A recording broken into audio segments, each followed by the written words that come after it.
waiting on the sidelines for a long time. Now I'm finally getting in the game. It's about time. This is my time. This is my time. The only thing I consider impossible is losing. I am waiting on the sidelines for a long time. Now I'm finally getting in the game. It's about time. This is my time. This is my time. The only thing I consider impossible is losing.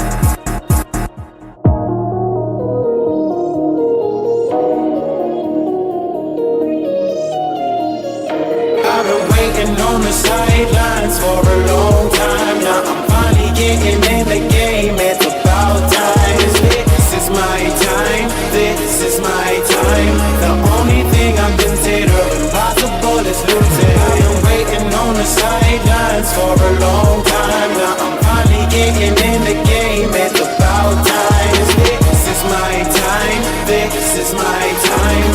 The only thing I consider impossible is losing.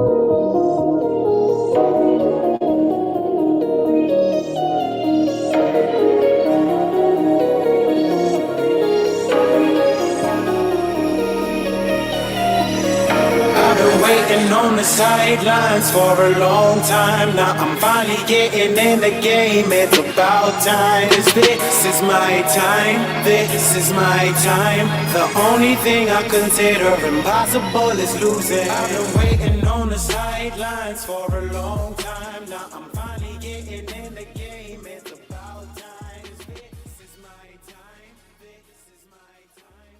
The only thing I consider.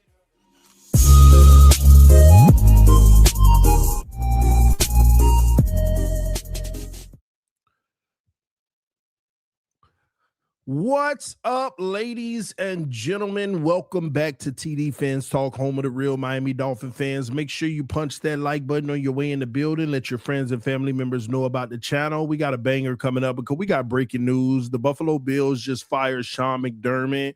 Miami Dolphins? Hey, I'm just saying we're going to get into that and more, but make sure that you, hit that like button.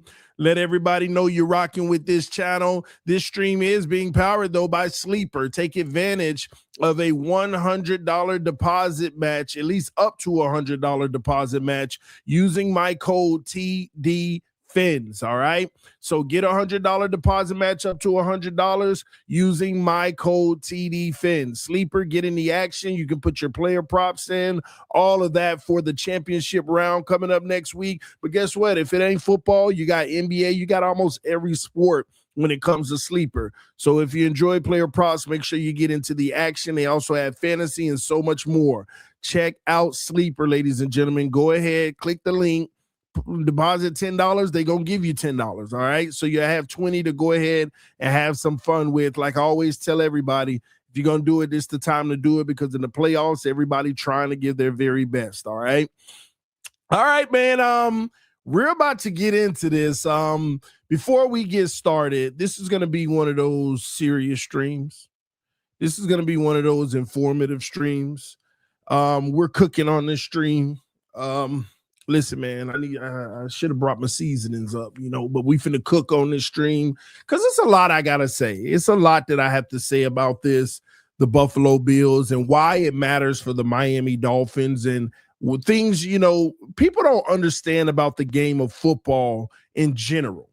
And I'm not this big NFL savant like this and that, but some things are common sense. And when you really study the game, you're not shocked at moments like this. You start to understand them and you start to understand the league and you start to understand what it takes to build a winner. You start to understand that. So we're going to get into it. We're going to talk about it. We're going to break it all down. Were the Bills right? Were they wrong? Should Miami go after this? All of that. We're going to get into every single piece of that. So let's dive in. But again, this is one of those streams. Put your thinking caps on. Really listen to what I'm saying. And if it makes sense, then good. If it doesn't, you always got the chat. You can ask some clarifying questions if I see it. All right. All right, but shout out to the Mod Squad and shout out to all the members of the channel. We already got 350 people in here. Don't, miss hitting that like button, okay? Do not miss hitting that like button. Punch that like button right now. Show your love and support for the channel. Let's get the likes up so the notifications can go out to everybody who rocks with the channel so they'll know that we are live, all right? All right, man, let's go ahead and get into it. The Buffalo Bills fire Sean McDermott. So first of all, I'm on a show every day at 1 p.m. for those who don't know, called Fourth and Forever. Okay. I'm a part of a show with a gentleman named Dan Mitchell who represents the Buffalo Bills. He does content on the Bills. And Richie Malora, who does content on the Jets. We've come together and made an NFL show, not an AFC East show, but an NFL show. And this year in particular, I have brought something up about 5 times to Dan Mitchell. I have brought something up to him about 5 times. And anybody who watches the show know what I'm talking about. I have asked this man so many different times, you don't think McDermott could get fired this year if he don't go to the Super Bowl? If he loses this game right here, you don't think that they can fire McDermott? There's a reason I kept on pestering him and asking him this question. Because his take was, no, not at all. The owners own another professional team, which is so bad that the Bills are like glorious to them. So they never fire McDermott. And I kept asking that question because I knew inside that if McDermott doesn't go to a Super Bowl, or McDermott doesn't win this game, if they don't fire him, then the organization is incompetent and it's not even ran well. Why? Because his reasoning, for one, they own another professional franchise and they suck so bad that they praise everything the Bills do. Oh, and y'all good with that? Y'all good with insanity, doing the same thing over and over again, hoping for a different result? Just because they own another franchise that's 10 times worse? As fans, y'all are okay with that? And I'm not saying that the fans said that they were okay with it, but they sure ain't complaining about it. As a matter of fact, I look on my timeline and Bills fans are mad everywhere. They're mad right now that Sean McDermott has been fired. And then, I can't wait to get into the Josh Allen piece. I cannot wait to break that down, but I got to go in order. I got to paint this picture for y'all. The only thing I don't like about this firing is that it does show me that the Buffalo Bills ownership group, they are competent. They are competent. So first and foremost, let me explain to y'all why Sean McDermott got fired. Sean McDermott got fired the same reason Tomlin's not with Pittsburgh anymore, and the same reason Harbaugh isn't in where he is anymore. He got fired because the big bad wolf Josh Allen and the Kansas City Chiefs didn't even make the playoffs, and that was supposed to be the reason why you were held back from a Super Bowl every year. And how many different ways do we have to bake this cake for it to be no good. The Pittsburgh Steelers, the last 7 years, figuring it out with what you got with the same team, trying to, okay, let's change it. It ain't work. The Baltimore Ravens, you got Lamar Jackson, even way better than Pittsburgh's situation. Okay, let's figure this out around blah, blah, blah. And you can't get it to work, and you got a premier quarterback. Josh Allen, one of the best in the league, coming fresh off of MVP. Okay, let's do this. Okay, let's do that. All right, let's switch this. Let's try this, try that. And no matter how you move the puzzle, you can't get it done. Ladies and gentlemen, if you think the Bills were wrong for moving on from McDermott, then I got to question your football acumen. Why? Because y'all put more on the quarterback than the coach. An elite quarterback? No. The part of the problem is y'all don't understand what an elite quarterback is responsible for. An elite quarterback is only responsible for getting you through the rigors of the regular season and win you between 10 to 13 games every season. We need our elite quarterback to play well for about 10 to 13 games to get us in the postseason.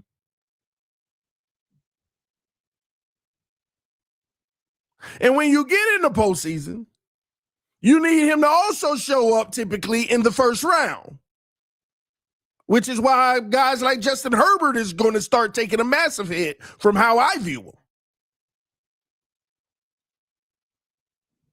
But as soon as you get out of that first round, stop looking at the quarterback to be your savior. Now, they may be your savior for another game or two, but any team who's relying on their quarterback to be their savior in the divisional round, in the championship round, or the Super Bowl, then you built wrong to begin with. You're built wrong to begin with. And the problem with the Buffalo Bills is they have put so much on one guy. They expect him to do everything for them. And it's so unrealistic. Let me ask y'all a question.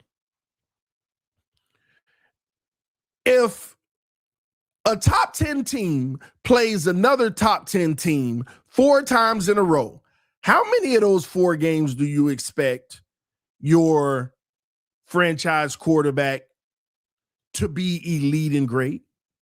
I'm just curious. I want to know from y'all. If a top 10 team plays another top 10 team 4 times in a row, how many of those 4 games do you expect your quarterback to carry the game and win the game?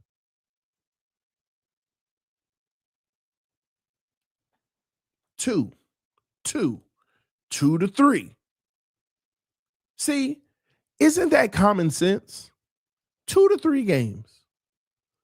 How many games, if you don't have the number 1 seed, are you going to be in the playoffs to try to win a Super Bowl?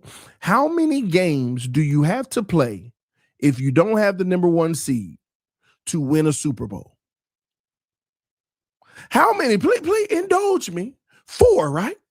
In order to win a Super Bowl, if you don't have the number 1 seed, you got to win 4 games. This is why Lamar always comes up short. This is why Josh Allen always comes up short. Because y'all expect 4 for 4. Y'all expect them to be 4 for 4. It's not even realistic. These are the best teams that are left in the playoffs, and y'all expect them to be 4 for 4. It is unrealistic. And don't come in here trying to compare what you expect Tua to this and that. You're talking about regular season crap. We're talking big boy football now in the playoffs. The guys like that don't even belong in the conversation, so don't even try to make the comparison. because a franchise quarterback is supposed to lead you to this point. But y'all are expecting these guys to be 4 for 4 in the playoffs. See, what a lot of y'all don't realize is even Patrick Mahomes don't be 4 for 4. You just don't notice it because in the second round, they'll struggle and win a 24-17 game, and he only had 1 touchdown, but the defense played great, and y'all think, oh, Patrick Mahomes. He probably, every year there's a game Patrick Mahomes don't even play well in the playoffs, but the whole team won the game. The whole team played well. The further you get, the more the onus is on the team. Regular season, first round, franchise quarterback, do your thing. But once you get past that, the divisional round, we need more team contribution. Championship round, we need even more team contribution. Super Bowl, hey, we all got to roll if we going to win this. Now, sometimes it may be the divisional round where the guy doesn't play well and he plays great in the Super Bowl. But the point of the matter is, I kept telling Bills fans, y'all put too much on that one man, and when he falls short, y'all want to blame him. Like, it's the crazy, like everybody, Josh Allen sold. Yeah, he didn't have a good game. I get it. He did not have a good game. But we're going to sit here and act like the defense stopped the passing game of Denver? That secondary got smoked. And guess what? Denver didn't even capitalize off of all of those turnovers. Denver didn't even capitalize off of all of those turnovers. Yeah, like through the middle of the game, Bo Nix wasn't struggling too for the most part. He wasn't amazing. Yeah, he made some big-time plays like it late in the fourth with that touchdown and stuff. But y'all act like he wasn't struggling either. They didn't even capitalize much.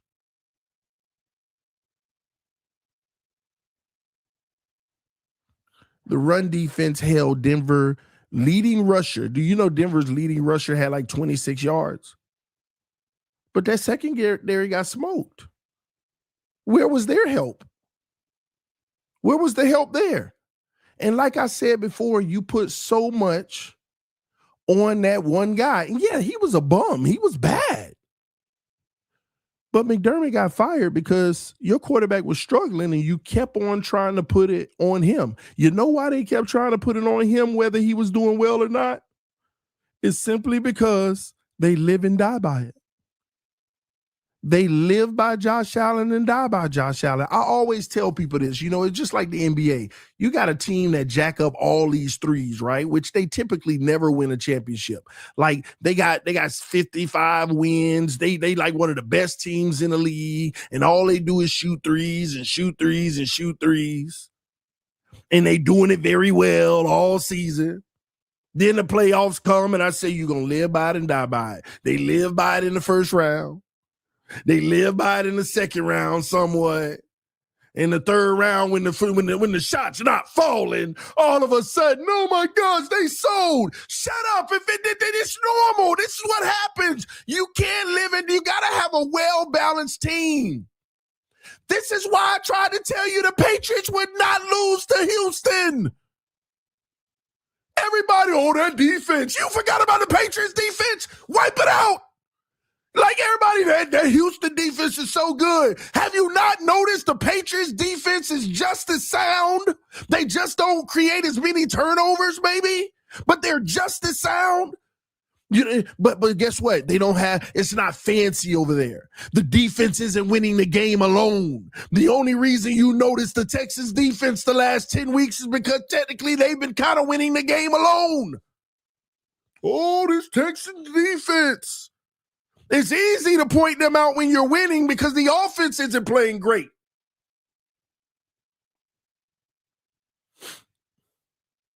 The offense ain't been playing great. Oh, CJ Stroud sold. He been selling. Patriots can't beat Houston. Why? Because you couldn't beat them? I told y'all the Patriots are going to beat them. Why? And just like I told y'all why the Patriots are going to beat them. Because they just going to keep playing. Did Drake May not keep fumbling the football too? But they just keep playing. You know why? Because they got a roster full of 8s. They not relying on one guy. They don't just rely on Drake May. They just tell Drake May, just do your job at a minimum. Oh, you're turning the ball over today, Drake. It's okay, but just make sure you just keep doing your job, though.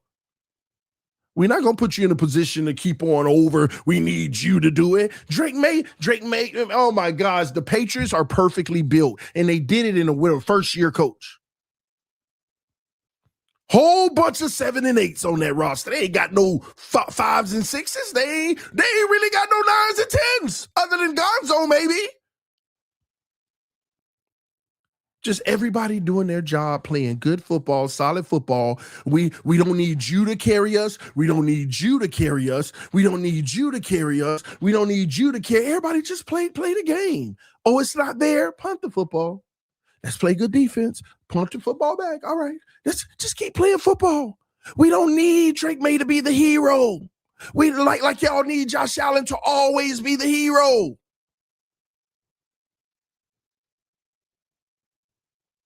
And when your head coach continues to have, and this is why I always like Sean McDermott is Adam Gase. A lot of y'all don't realize, and let me say this up front. Let me actually, this is a whole nother part of the stream. But let me say this up front. You think I want Sean McDermott? Heck no. Y'all got to stop thinking these coaches are everything when they living off of a quarterback that get them 13 wins every year and flail out in the playoffs. That's on the coach. That ain't on the guy who got you there.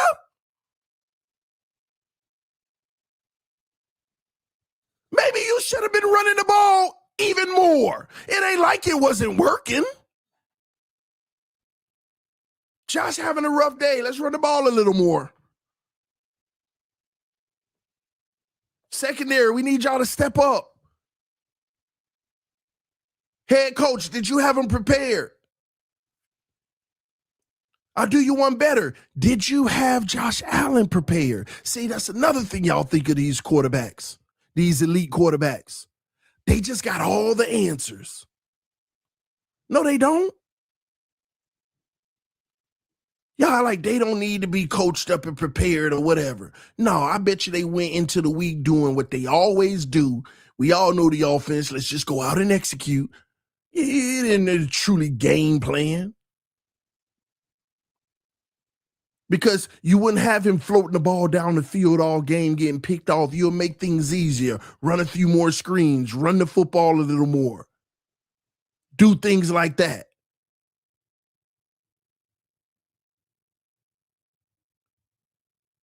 And again, yeah, Josh Allen played like garbage.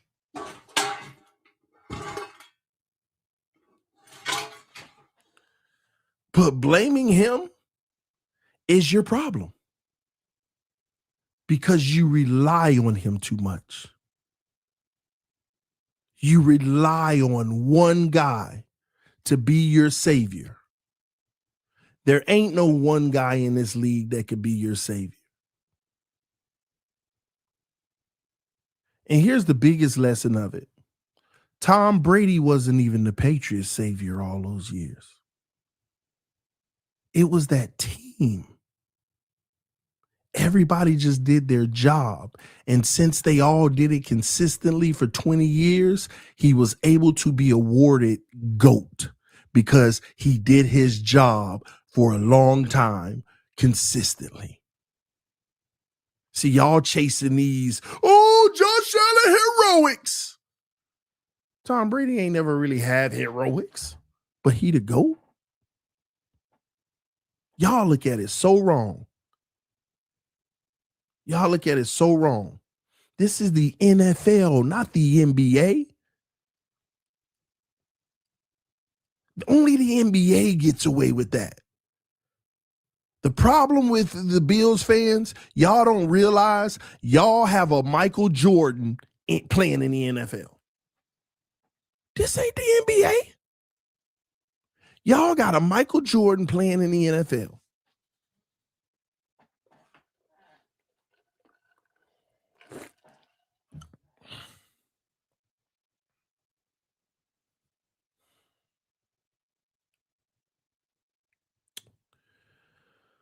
Sean McDermott is a solid coach, but I can't truly give him a big endorsement because you have Josh Allen. You have Josh Allen. Just like Adam Gase got his respect because of Peyton Manning. And I always told people, oh, Adam Gase, a QB whisperer. He coached Peyton Manning. So what? So you mean to tell me if I become the next head coach of the Miami Dolphins and I trade for a Lamar Jackson, and Lamar Jackson goes out there and balls out for the next 10 years like he's been doing for the last 8 or whatever, so I get the badge of I'm a QB whisperer because I was Lamar Jackson's coach. I get that badge now. Like some of y'all like 1 and 2. 1 + 2 = 3. Like, and we just automatically just allow these coaches. And, oh my God, he's great. Look at how he's won. Blah blah blah. Man, show me a coach who's done more with less. Those are the ones that you call a great coach. Now I know Bills fans. Well, he has done more with less. This roster hasn't been the greatest. You got Josh Allen in the discussion.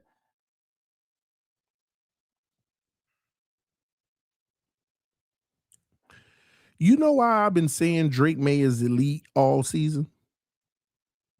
It's not because he's actually elite. It's because he's going to be really good, more consistent than everybody else, which makes him elite. Drake May is not in the same stratosphere of Lamar Jackson, Josh Allen, and those guys. Y'all remember my tiers? Elite, great, really good. He's in the second tier, but he stays in that second tier so consistently that he is elite. This is what I'm talking about. There's different ways to get to your answer. That's why he's elite, because he's great, more consistent than everybody else. And all these elite quarterbacks, they give you 8 or 9 elite games a year. And they give you 3 or 4 trash games each year. How many trash games Drake May done had this year? 2? 1, maybe? It might even be 1. And I'm guessing. But I know it ain't no 3, 4, 5, 6. There's different ways to get there. Somebody asked me in the chat, TD, you don't want McDermott, bro. I'm not saying that. What I'm saying is slow down for what you think he is. Because everybody's citing his resume. Man, go get McDermott. The most winningest coach of this. Their record over the last 7 years, you going to give McDermott more credit than Josh Allen? I'm just curious. The most healthy quarterback in the NFL history, if you ask me, up until this point, who's never not been there truly for his team, has been there and been great. Who you give more credit for the win percentage over the last 7 years? McDermott or Josh Allen? I'm just curious. Maybe you think it's McDermott, fine, but you tell me in the chat. Who do you give more credit for the win percentage? McDermott or Josh Allen?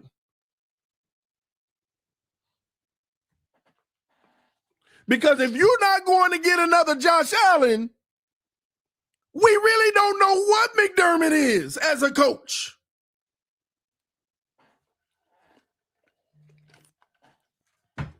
Now, the only thing that's okay that I'm not tripping about with McDermott if the Miami Dolphins wanted to pursue, I think he is a good team manager. See, I don't want McDermott calling offense or defense. I want him to manage the team. I don't think that was his issue at all. Somebody say you glazing Josh too much. You don't have a right to tell me I'm glazing Josh too much because I don't know nobody that hate on him more than me. Stop that mess. I'm talking real ball right now.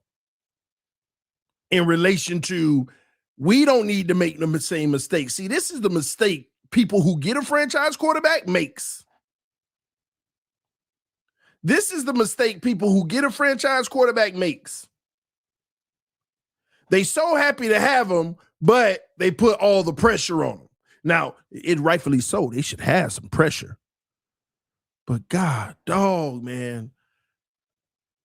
How many times do you expect this man to do it for you? Like, if he plays like the best player in the world 10 games in a row, why y'all get mad at the 11th one being trash? He do. It's going to happen. And by the way, y'all really act like this something new. Josh Allen been a turnover machine his whole career for the most part. Last year was the anomaly. You know how I broke clock right twice a day? That's what last year was, in his favor. Like, y'all act like this is something new. Y'all act like last year put him in a new realm of all the turnovers are behind him. He got 6 years of doing that stupid stuff and 1 year of not, and y'all just like, oh, he's hit another level. Stop. That ain't who he is. You already know who he is. Ball out all season. Give you 11 ball out games, 4 stinkers, and 2, but you won. And in the playoffs, he might give you 1 great one, even 2 great ones. But then, and matter of fact, he might even give you a solid one and you lose. Because you never prepared the team around him to be better. You never prepared the team around him to do better.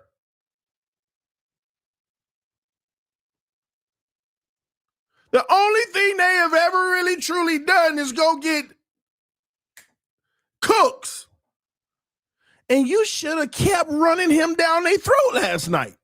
And I understand he fumbled, but once again, how long you want Cook to go without to be great without making a mistake? He gonna make one eventually too.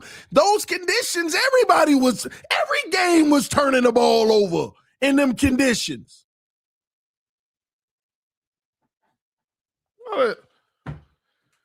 And one thing I'll tell you, I never really truly stress about fumbles. They happen, blindside stuff. Now that before the half when he flung it back, he got to secure that football. That's on him. But truth be told, he was just trying to go make a play for y'all again, get you in field goal range. That's all that was. Josh was out there even before the half. Every time he do this stuff, he's trying to make a play for y'all. When nobody got separation over, he's just trying to make a play.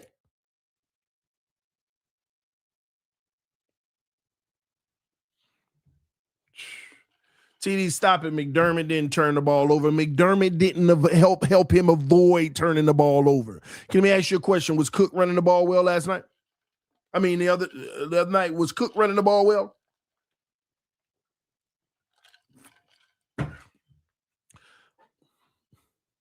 Was Cook running the ball well? Did you feel like you had a heavy dose of Cook after that fumble just because he made one mistake?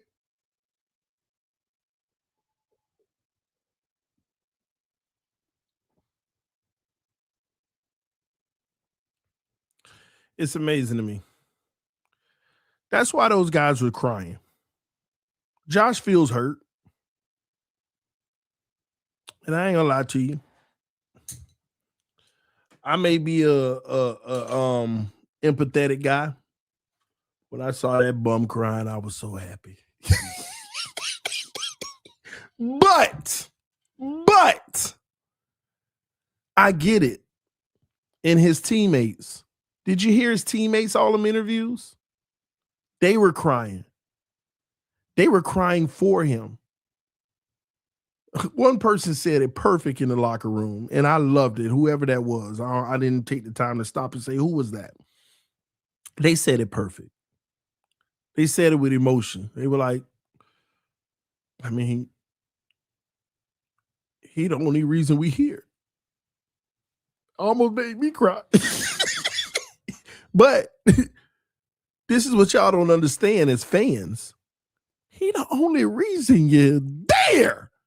And you poop on him as soon as something like this happens. Poop on your coach. Good, you know what? And I hate praising the Buffalo Bills organization, but shout out to their front office. I kept telling y'all McDermott needed to be fired. I've been telling y'all that for the last 3 years. Tell me in the chat, have I not been consistent in telling Buffalo Bills fans, McDermott, until y'all fire that man, you ain't gonna ever have a brighter day? Yes or no in the chat? Do you recall me saying that on several occasions? And this is why I always knew y'all ain't winning no Super Bowl because most of y'all fans so delusional, y'all think that that's the guy. He's the reason you're losing. He's the reason you're losing. He's not preparing the rest of his team to be great. He's sitting there on the couch relaxing. Josh, go get me. Hey, go make me look good, Josh. Go make me look good, Josh. And Josh just going out there making them look good. And every time a moment like this happens, it's QB1. I can't believe it. TD tooting his horn today, bro, because I've been studying this game for over 7 years now, and I get it. I get it. I get the game overall. I think I know what it takes to win. I think I do. So it's easy for me to spot teams that I know. What, like y'all really, I kept trying to reiterate this. I need y'all to really go back. This is why I feel good about this, because I think I really do get it. Let me tell you why. Here's even more proof. Who was the one person in preseason that said, man, I'm finna tell y'all now, I know this is going to sound crazy. Y'all going to laugh at me. Patriots might go to the Super Bowl. Who said it? Who said that? Patriots might go to the Super Bowl. Now, I said they were going to be second in the division behind us, but that was just me trolling being a Dolphin fan. But I knew what was about to happen with the Patriots. Say they got Vrabel, and I could already see what Drake May was before he was. Who said, and who been kind of peeking at it all season? Who on AFC East roundtable been telling Kobe, man, I'm telling you, y'all need to poke y'all chests out. I ain't saying y'all will, but y'all might go to the Super Bowl. Oh, and Richie will move me from the screen. Oh, see, we can't be having this crazy talk.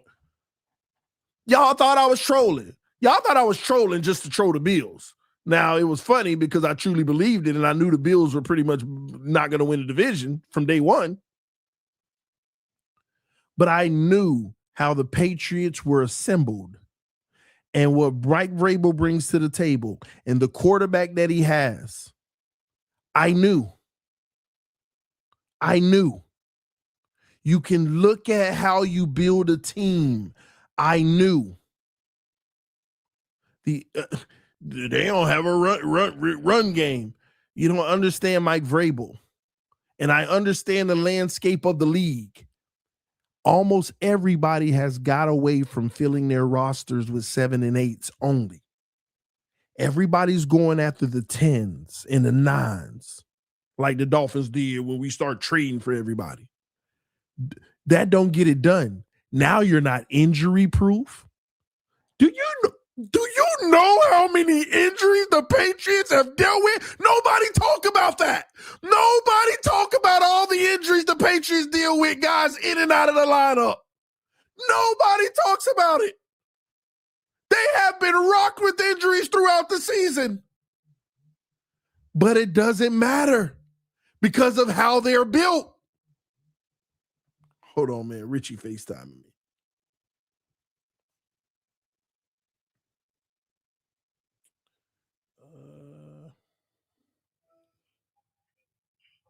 What's up, Richie? Are you live right now? Yeah, I'm live right now. Are you celebrating the downfall of the Buffalo Bills right now? It's over for the Bums. Well, it been over. Even if they would have kept him, it was over. So now you feel like the Dolphins leapfrogged the Buffalo Bills? Oh, we leapfrogged. We finna leapfrog everybody except the Patriots. I don't know. We gotta figure. Y'all rebuild. Don't forget, we're a step ahead of y'all. We're a year ahead. Rich, y'all gonna boss you. Ain't nobody worried about y'all. Y'all the Jets. All right. I hit you right after this. Your dinky little live stream. All right, bye. Oh man. But I told y'all, I said, and you can go back and check the receipts. I said it in preseason. So don't tell me I got a little peek and then tried to make the proclamation. I said this back in preseason.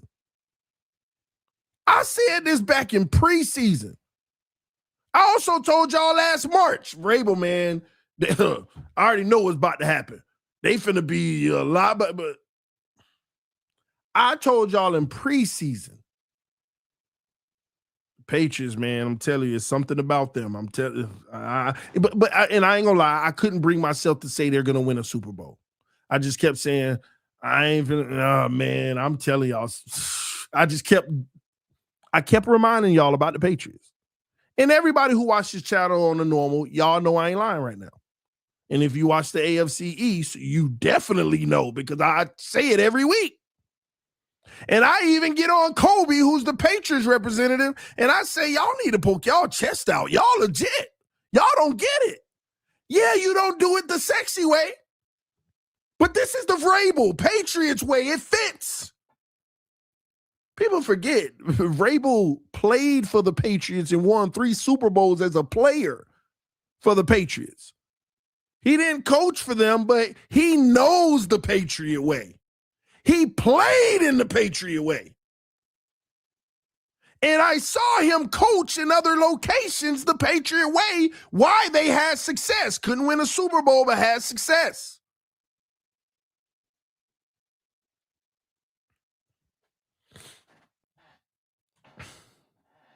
You load your roster with 7 and 8s, and you do it through the draft. It ain't about hitting the home run first rounder elite player. And that's why I like our new GM. I'd rather have 2 to 3 7 and 8s instead of a 10. And here's the slap in the face of it all. The Patriots might have more money available than any team in the NFL. They're up there. Maybe they still don't have the same amount, but they got to be top 5, top 10 with money. They got tons to spend, and they just like, no, we're good. We'll carry it over the next year just in case we got an emergency or we want to, tweet this or tweet that. They not even loaded. They just got a whole bunch of really good players. Good players.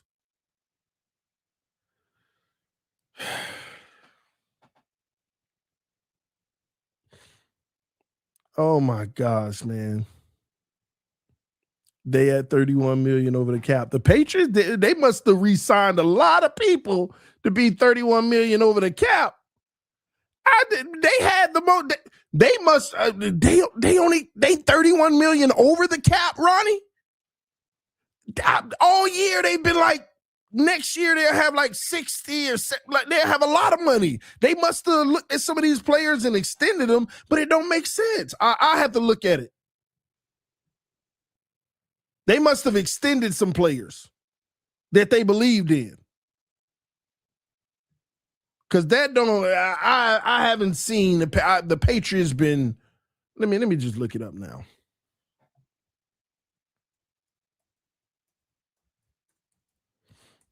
They must have been extending players all season.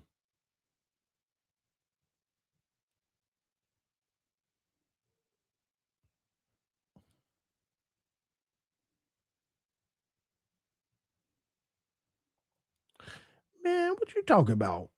Hold on. Let me look at this again. 2026. Give me a second. I know I ain't tripping. I mean, maybe they did extend a lot of players. Let me see. Because they had plenty cash. All right. Let me do this. Team.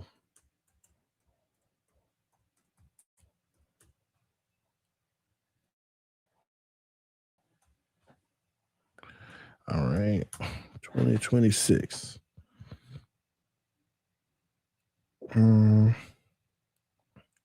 Let's go over the cap in 2026.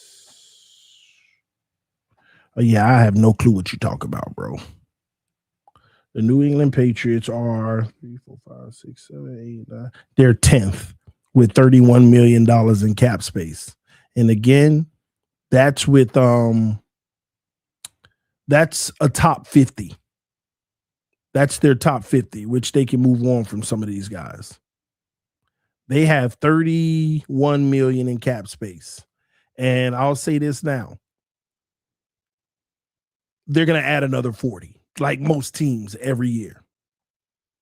Most teams every year add between 25 to 50 in cap space just because, like, Chubb is going to get cut, Tyreek, all of that stuff. Every team has that. That's what I said. Oh, I thought you said over the cap. Oh, the website over the cap. My bad. Okay, it makes sense now. I thought you were saying they were 31 million over the cap. But on the website over the cap, it shows they have $31 million. Sorry. Y'all can understand that mix up there. It makes sense. I knew I wasn't tripping, though. I knew I wasn't tripping. I study this whole league. I be looking at everybody money in their situation because I make things make sense, y'all. Like, okay, this team, they went free agency. How are their books for the future? I study that for like 80% of the league. It's like certain teams I don't study nothing about, like Jaguars, Panthers, which I'm going to start studying the Panthers because of, what they've been able to do. Like teams like Arizona, like teams like that, I don't even look at their stuff. I don't even look at their stuff. It's certain teams, Giants, I don't look at certain team stuff. But all the heavy hitters and all the middle range teams, I try to study it. The correlation with the quarterback, how you spend your money, how you do this, how you do that. All that stuff matters, man. That's why if you're an NFL savant and you study the game, that's what these conversations are for. And for those who don't have the time to study it, that's what I'm for. To kind of open it up for you, give you the perspective. This is why I knew the Patriots were headed in the right direction. Not only are they literally ready to win now, which is crazy. Nobody saw it. Well, don't say nobody because your boy did. But most, overwhelmingly, most people didn't see this even being a possibility. Some people saw him getting first rounded. Like, I saw this. And then I was just enamored by, and y'all got money to spend in the future. Like, and some of y'all don't realize this is how the Chiefs were at first with Mahomes. This is how the Chiefs were at first with Mahomes. And they had money.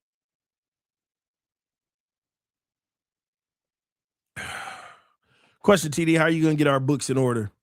We are 30 million over. That's an easy thing. Nobody worried about the Dolphins. Their books will be in order after 1 year. The whole thing is we just got to realize we got to get them in order. So in getting them in order, you got to take the hits, which I'm going to do a stream later on our general manager's interview recently, which was very intriguing. Concerning too, but intriguing, like more good than concern. And it ain't nothing bad. Nothing was bad about it at all. But some things like, this make me feel like this is what's about to happen. And, but we'll get our books in order. We just got to understand next year is a year of getting our books in order. But yeah, man, these are feel good moments for me when I call stuff like this. I told preseason, I said the Patriots would be in this position. I also said Buffalo was never going to win a Super Bowl because you rely on one person.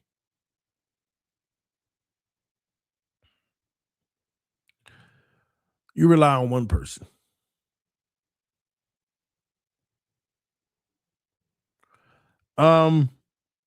McDermott deserved to get fired, regardless of how good or bad Josh Allen plays. Let me ask y'all a question. If the secondary plays bad, whose fault is that? The secondary, to an extent.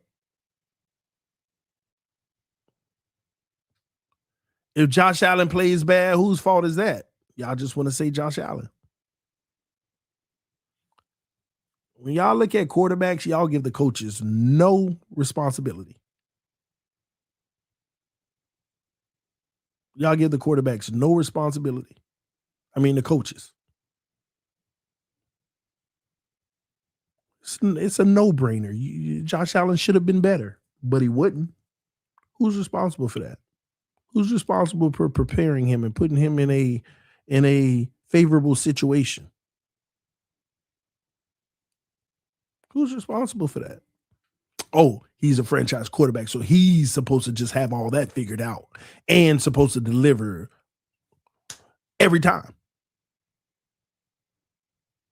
No quarterback in the NFL delivers every time. Did Patrick Mahomes play like a bum versus the Eagles last year? Yes or no? Did Patrick Mahomes play like a bum versus the Eagles last year? Yes or no?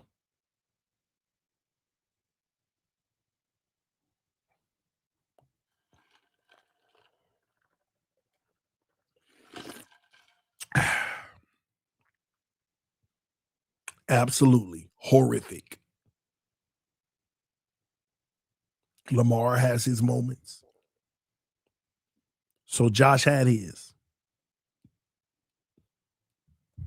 What quarterback gives you what you asking for?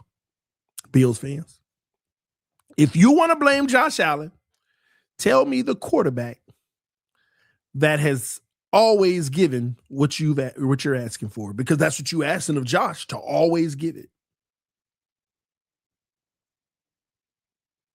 Somebody said Eagles D was lights out. Well, it's the coach's responsibility to make sure the Chiefs defense was lights out. But were they? Because Jalen Hurts had a hell of a day. People forget 2 weeks before that in them same playoffs, Hurts wasn't all that.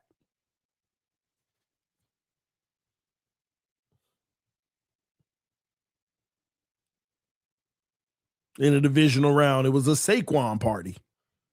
So we have to stop this expectation of the quarterback. That's for the regular season, going back and forth, debating and all of that. That's why they don't vote MVP in the playoffs. That's why MVP is a regular season award. Because the playoffs are designated for the team. Now, me personally, I think the wild card round is also the quarterbacks too, because they added a team and a game. I think the wild card round at a minimum, the quarterback has to be good, because you tend to be playing your lowest competition. Now, if you're a wild card team playing the higher seed, okay, I get it. You need the team. But the higher seeds, they need to be great. Quarterbacks need to be great in the first round. But if you're the 5th, 6th, or 7th seed playing a 2, 3, 4, the team needs to show up. The team needs to show up. And the coach has to figure out a way to alleviate pressure on the quarterback. And here's another thing. What a lot of y'all don't realize is this. Between week 1, let me show you. Between week 1 and about week 12 to 13, every week teams are going out there running their offense and their defense with small little wrinkles of a change. Their base offense and base defense. When week 13, 14 starts and we got to win this, they got to lose and all of that, teams start scheming a little more specific to the team they're playing, putting extra work in to do that. Because they're desperate to win. They put more work in. Those teams is fighting to get in.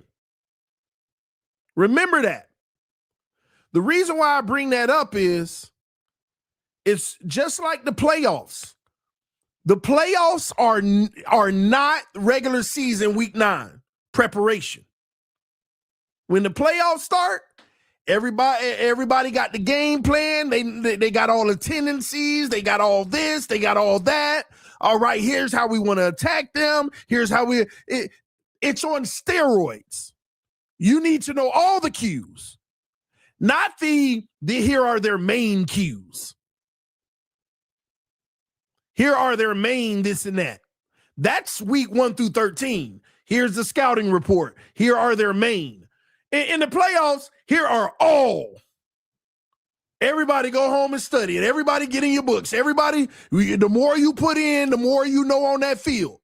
This is why these defenses look tougher. This is why this is why the windows are tighter. This is why, like Matthew Stafford last night, they won, but man, they used to just flinging it all around. Man, it got tight. Everything got tight.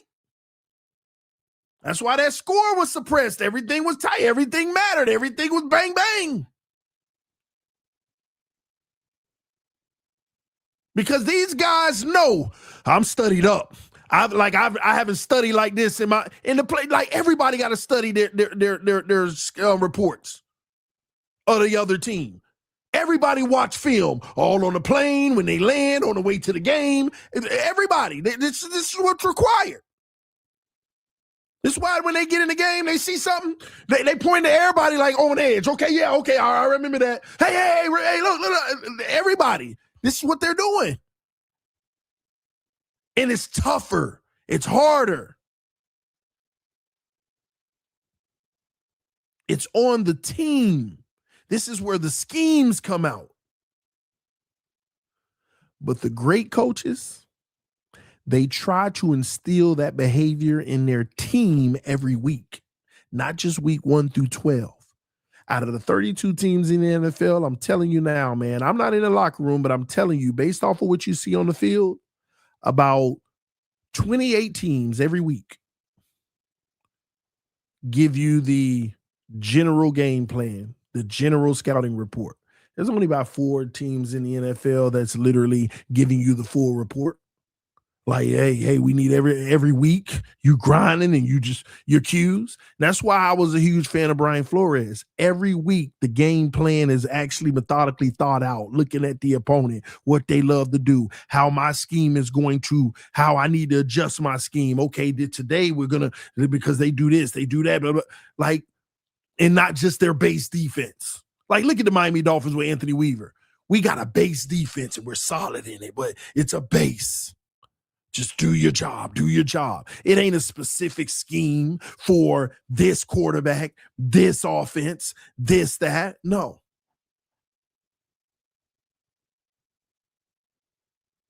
Those are the coaches that make their team study like it's the AFC Championship every week. Just like Ray Lewis used to say, 95% of the time, we knew every play they were going to run. Looking at the formation, I know the 3 things they could do out of this. Here's my cue. That's the person I read on this formation. He pulled, I know they're doing this. And it was rare where we got caught because they switched it up. These are the chess games. And that's why Peyton Manning was so great. That's why Tom Brady and them. Y'all think it's just them throwing the football very well, but they would get into it. They would run it. They were like, man, they were all over that. Okay, they'll get on the sideline. We're going to run that same formation. We're going to do the same pull, but this is what we're going to do different. And you catch them that one time in the game to make the big play or the big first down.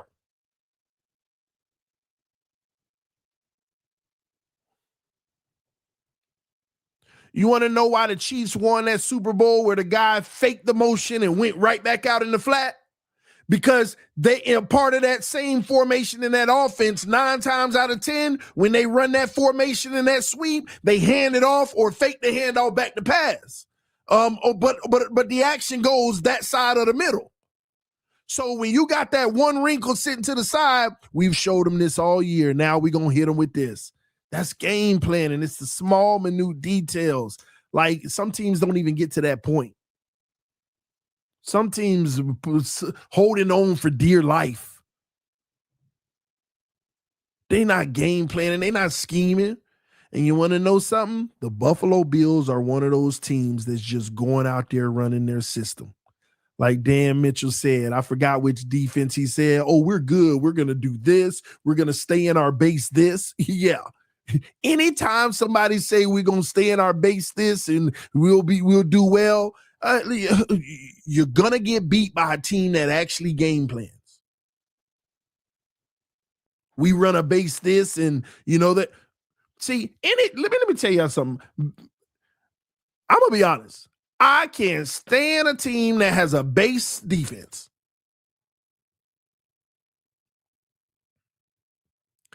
There is an offense that can beat every defense. This is why you switch it up. But if you run your base 60% of the time, a great coach is going to find ways to expose it. That's what the Patriots are. The Patriots, they know when you're in their base, you in your base. So that's when they will run a base to beat your base, their base to beat your base. If that makes sense to y'all. Like, and if you're not in your base, you're doing something different. Okay, now let's play the game. But most teams don't play that game. Most teams don't play that chess game. I say F the Patriots. Yeah, the sad part is we might be saying that for the next 20 years. I can't believe this. I can believe it. I knew it was going to happen, but gosh, how do they go on a hiatus after having a dynasty and then bam? You think they're going to go backwards from this?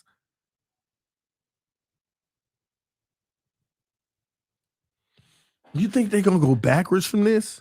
Stephon Diggs is no longer an elite receiver. He ain't out here putting up $120 every week and 2 to 3 touchdowns. He just playing his role, and when you call on him, Drake May deliver that perfect football. I still got hands. Bam. Y'all saw that game? Diggs wasn't special, but when called upon, he did his job. And I ain't gonna lie, that end zone throw where Diggs had his hands on it, and they were all over him, and he just held it. I was like, that's a pass. Like that. Do you see that window? It's just doing their job. Booty was special. See, I love what you just said. Booty was special, but Booty ain't special. You see what I'm talking about? Tell me I'm wrong. Kayshon Booty was special, but he ain't special. That's why they're so scary. Do you know who their main guy was 7 weeks ago, 10 weeks ago, 7 weeks ago? It was Mac Hollins.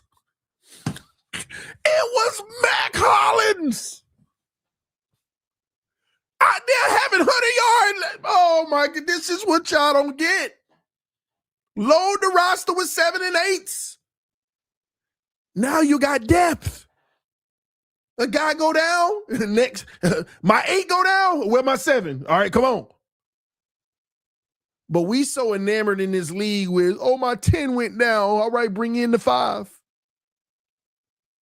Y'all don't get it.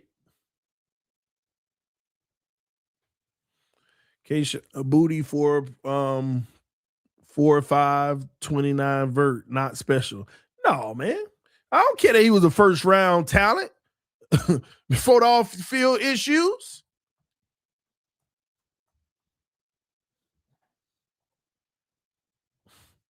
I do not care that this man was a first round talent before the issues. As a rookie, he was nothing for the Patriots. Year 2, he had 43 catches for 589 yards. And this year, he had 33 catches, even less, for 551 yards. Don't even try to come close to saying special. The Patriots got like 5 guys between 5 and 800 yards. I don't know what Diggs got. Let me see. Hold on. I might be wrong. Did Diggs hit 100? 1,000, I mean? Let me see. Diggs had 1,013 yards this year. 1,013. 1,013.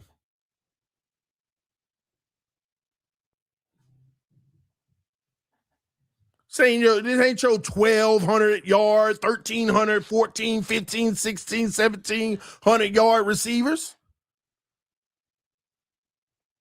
You know, and you want to know why? Because that offense isn't they're not predicated off of let me feed this guy. Drake May, this is what you want from your quarterback. Hike the football. You are not looking for a person. You are looking for reads on the defense, processing. This guy is open. And the thing about Drake May doesn't anticipate. Drake May sees it and delivers it. That's why he kept fumbling last night, by the way. Because he's going to make sure he sees it. Oh, there you go. Fumble, because it's an extra second. Drake May ain't he's actually processing the field. See, a quarterback like Drake May, you give him the ultimate protection, because the protection ain't even all that, by the way, ladies and gentlemen. But you give him the ultimate protection,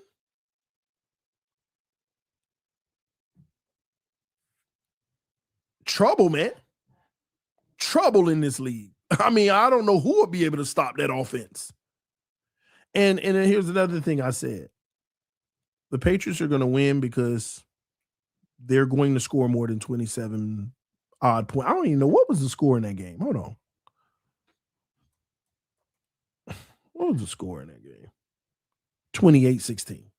I said they're just going to keep at it. They're going to score more than 27 points. It don't look pretty, but the Patriots score like almost 30 points every game, and nobody pays attention to it. Nobody. Oh, that Houston defense got 28 put on them. Got 28 put on them because they're just going to keep chipping away. They don't mind punting the football. Hey, we didn't do it in those three. Punt. All right, we got another chance. Oh, I fumbled. Okay. When we get out there, let's go back at it. Oh, touchdown. All right, yep. Oh, next try, punt. Keep going at it. They scored 21. Stroud pick 6. Yeah, what I'm saying is, as a team, see, you're making my point actually. When I'm so glad you and not I ain't coming at you nothing, but I'm glad that you said that. They scored 21. Stroud pick 6. They scored 28. As a team. When I said the Patriots going to score more than 27, I said the Patriots. The Patriots. That includes their defense. This is who they are as a team.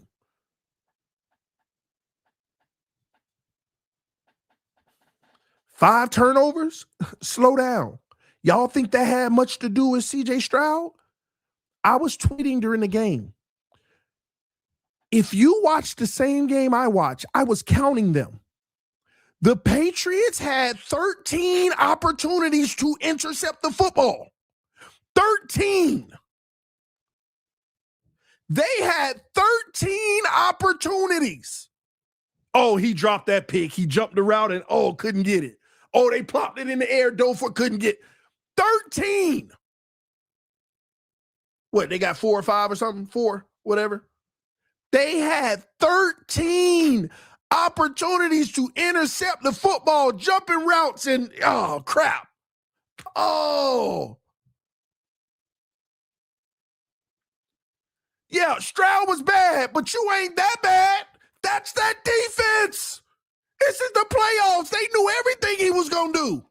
They studied up. They know. They bully the trenches. That's another thing.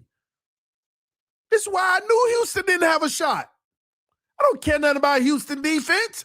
This defense is better than Houston defense, you ask me, because they game plan. Houston went out there and they base defense. And it's good. But the Patriots just going to keep punting the ball, chipping away, and then break through here and there. Oh, we got one. All right. Like, the Patriots will have the ball 3 times in a quarter. If they score An average of about 5 points on offensive quarter. Let's just keep moving. Defense will make a play too.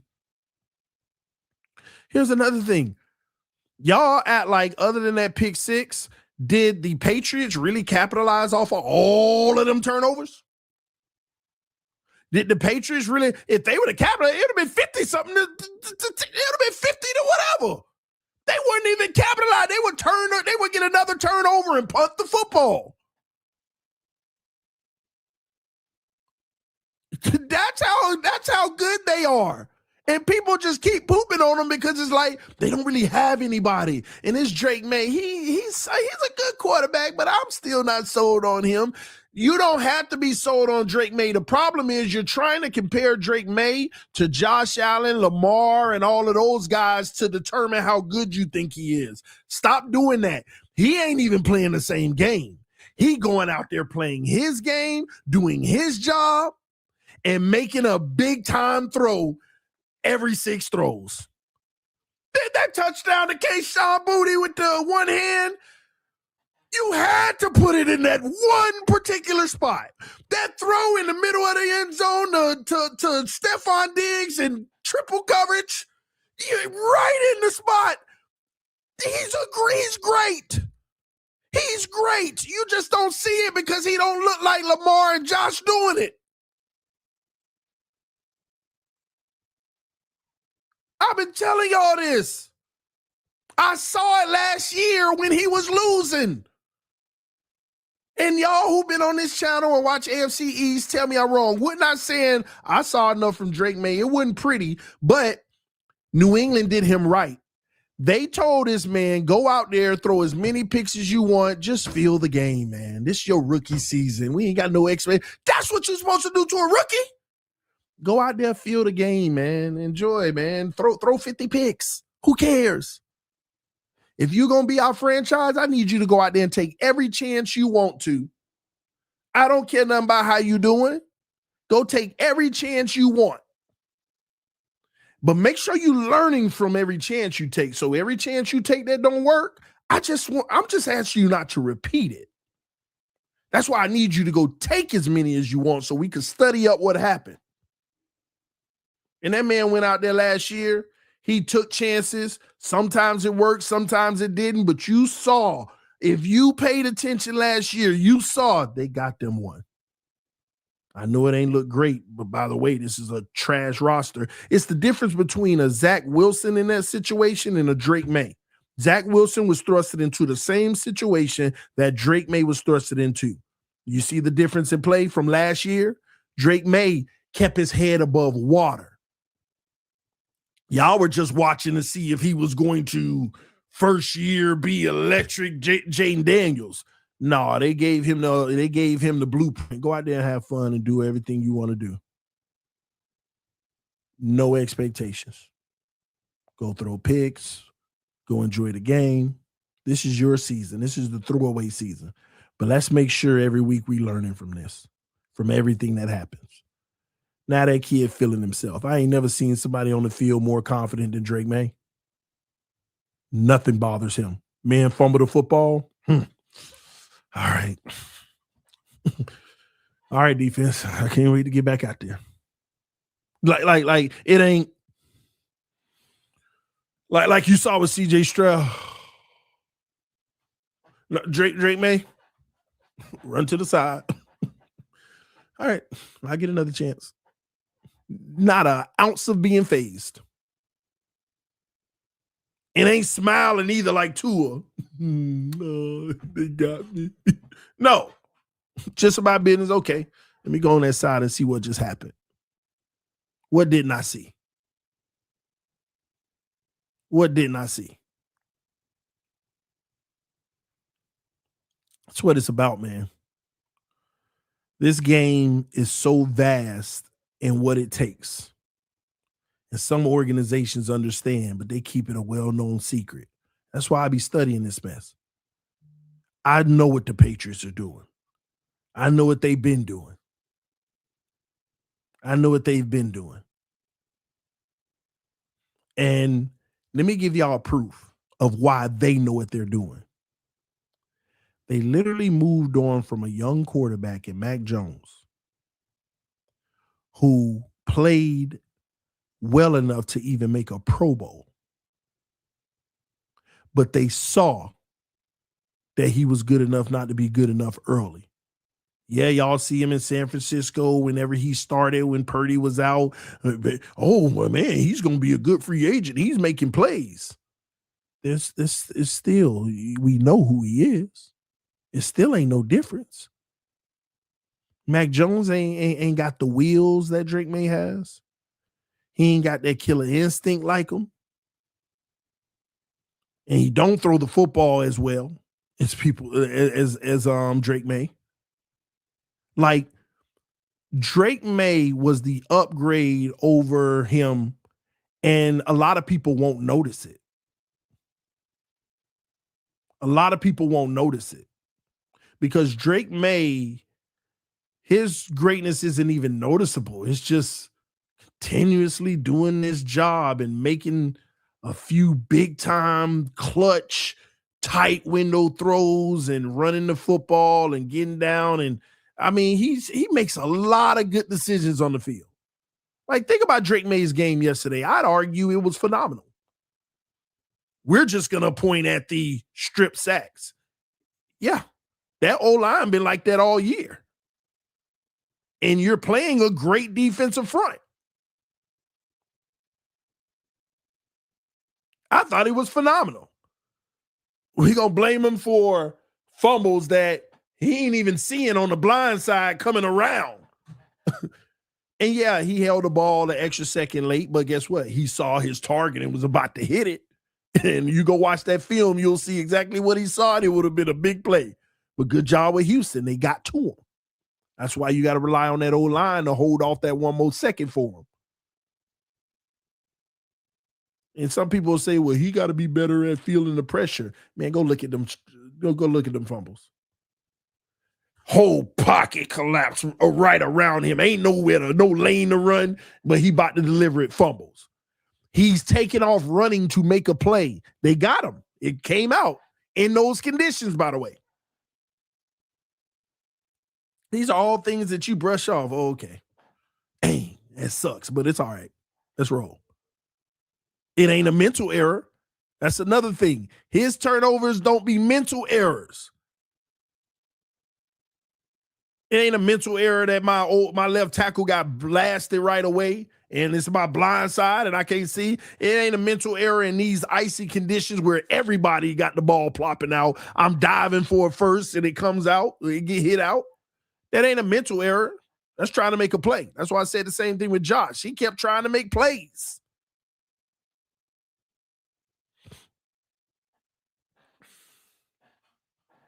Texans have number one defense. Their offense is trash. And this is why I said they won't beat the Patriots, because the Patriots, even against a great defense, just going to keep on chipping away. Punt the football. You got us. All right. But you ain't going to get us on every drive, because we're going to keep chipping away. We're going to keep chipping away. Patriots, you don't know if they running or throwing the football at any given moment, out of any given formation. They actually force you to stay in the base because you don't want to get caught guessing.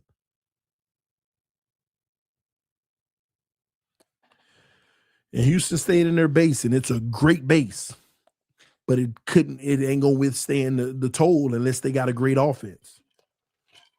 And you want to know why Houston's offense also have regressed? Go look at how much money they invested on the defensive side of the football.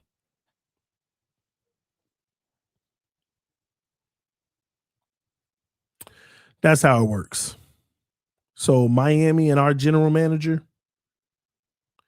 you gotta get you a young quarterback, allow him to come in and make his mistakes while you're cleaning these books.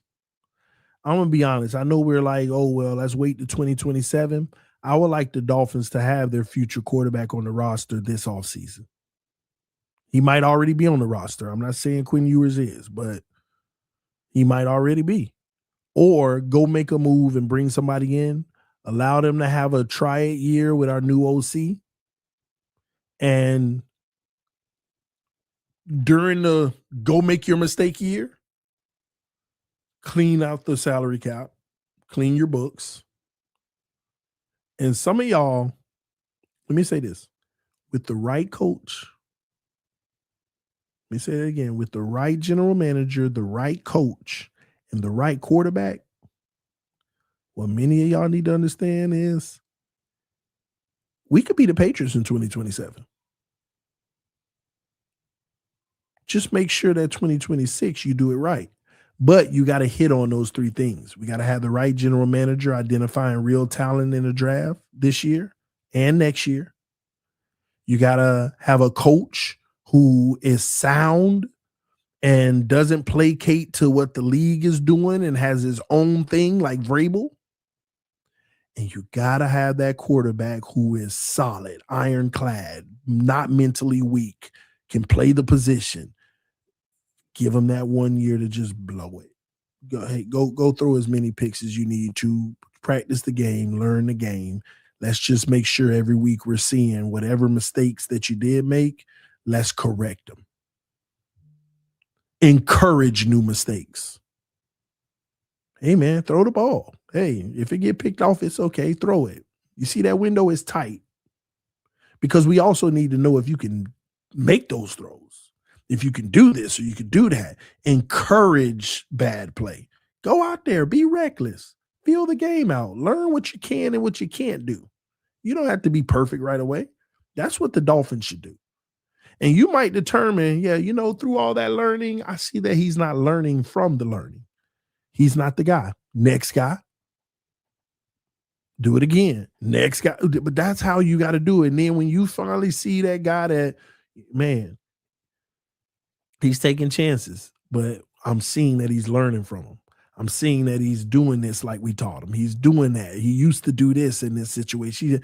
And now you got somebody that you know that can actually learn the position. And you're not just going off the college hype of him already having it. Oh, in college, he was this, he was that. This is the NFL. All that college stuff don't matter. This is the NFL.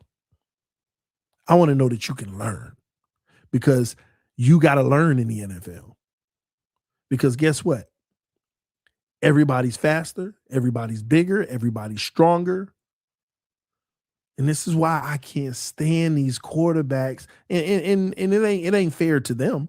But I can't stand when we evaluate these quarterbacks who have the best O-line in college football, have the best wide receivers in college football, have the best run game, a top defense, and we get enamored because they go 14-1 and they win a natty. They're the guy. Look how great they were. They won a national championship. All they do is win. They ain't win nothing. That team won.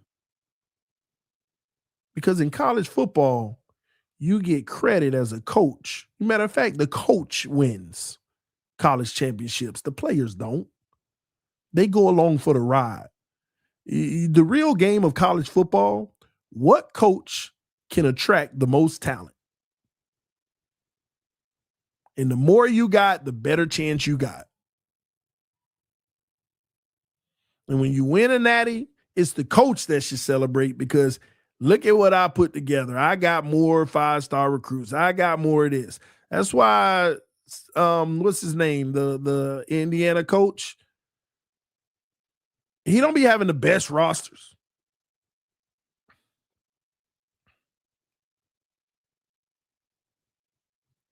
But he makes it happen. That's what coaches do. This is why I like the quarterback in college that plays in a big conference, but they're the 6th or 9th best team in the conference, but they balled out. That's what I like. I like the team that's 6th in the SEC, but the quarterback balled out. Which tells you it wasn't all of that around them. Didn't have everything around them.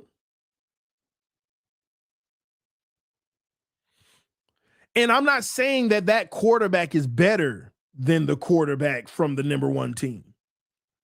But I am saying that I believe in their game more than I believe in the other guy, because the other guy had it easy.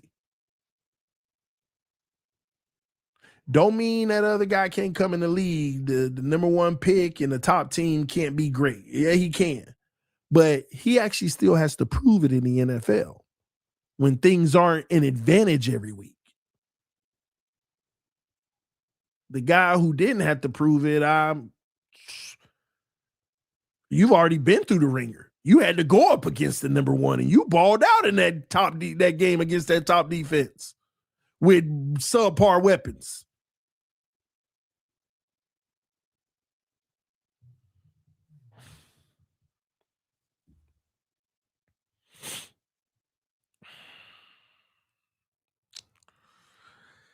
The Dolphins are trying to find the coach. If you ask me, and I could be wrong because we got to let things play out, I think we have the right general manager. I do. But this coaching search is critical. And I know Hafley's been the top name, but I don't know what to expect from Hafley, because the only benefit for Hafley for me right now, because he's a wild card, I don't know what he's going to be as a head coach. Only thing that's positive about it is his relationship with the GM, and they'll be able to work well together. But that has nothing to do with his ability to coach an entire team. So if we go that route, I wouldn't be mad. I wouldn't even be disappointed. I'll be fine with it. But now he's on the clock. Let's see who he is and what he got and what he can do. Let's see.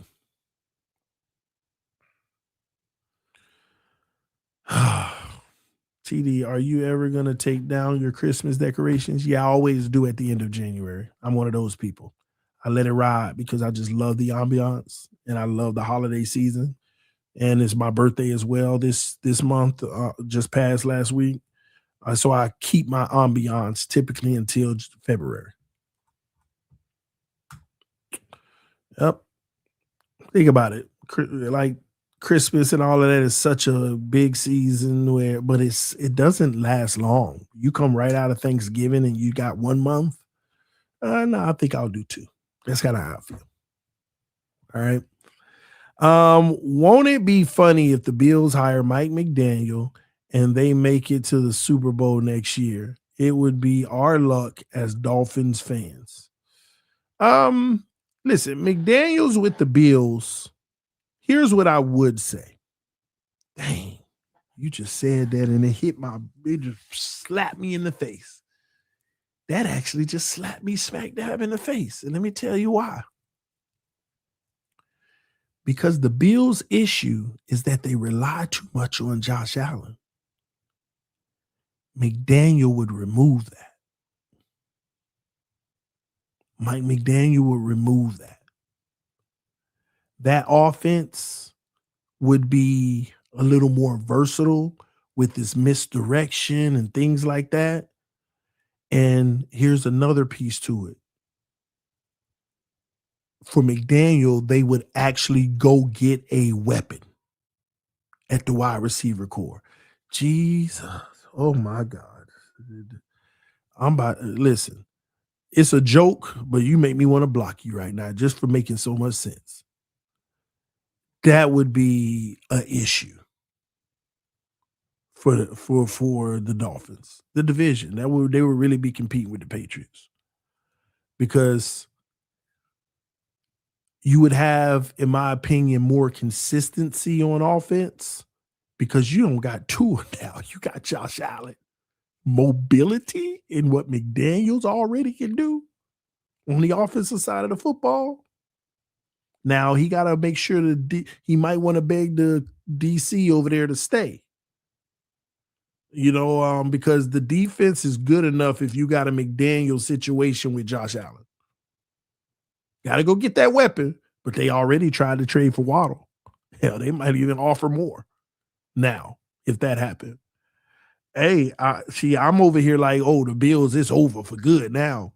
But that is the one guy I think would. It's unfair for me to even say unlock Josh Allen, but make life easier for him, and his numbers probably would be even better.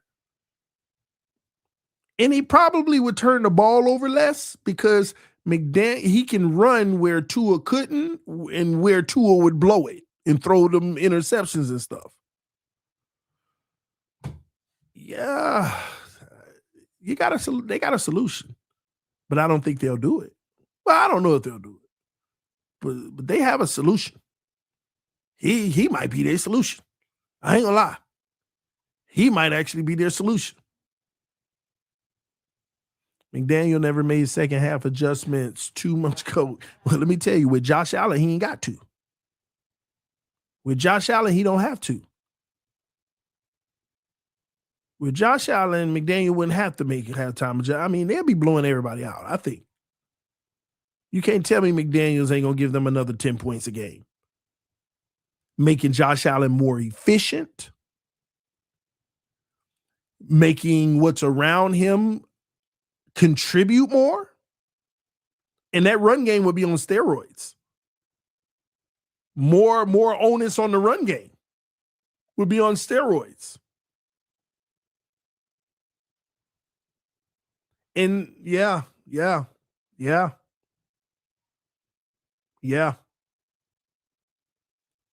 I can see Coleman and all of them actually being better receivers too, because he gonna get the ball to him quick. Them crossers and all of that. He just need one speedster.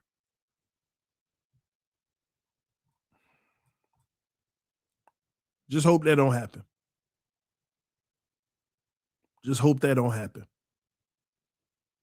Because the crazy thing is, if Josh Allen was in Miami, we would have won a Super Bowl in the last 5 years, at least one. With Tyreek and all of that, and like think about 2023, we would have won a Super Bowl.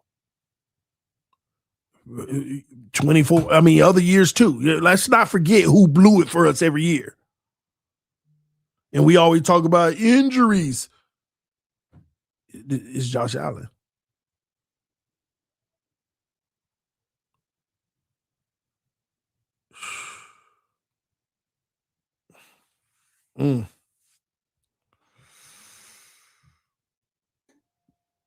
Josh can't read defenses and no accuracy. Y'all need to stop this mess. You think Josh Allen can't fling the rock for 12-yarders? You think Josh Allen don't have accuracy on 12-yard passes? Are you serious? You want to know where Josh Allen accuracy actually is an issue? It's the deep ball. But he also don't have burner receivers. He also don't have life-changing receivers tracking the football. You think Josh Allen ain't accurate on a 12-yard pass? Like, stop that mess. That's crazy work.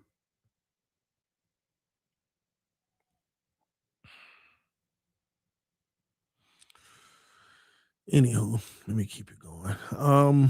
McDermott is a defensive head coach. But his defense was dropped off steadily since the OT loss to KC in the playoffs. People forget Dable was credited for developing Allen. That's why he became Giants head coach. And now look at Dable. And Jackson Dart ain't no better. We got to stop crediting these coaches for quarterbacks, man. That ball out. Shout out to Julio said, I'm sorry, TD. You are right in saying that Sean should have put a better team together. But I am not finna sit here and say Allen just had a bad day. Sean did tell Allen to run all those times he fumbled. Josh lost the game. Do you know how often Josh Allen has to run? In games like that, y'all be wanting Josh Allen to run the ball 15 times. Or 10, to be more reasonable.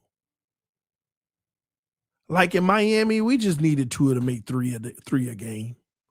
Y'all be like asking, y'all be like, oh, Josh bailed us out 10 times.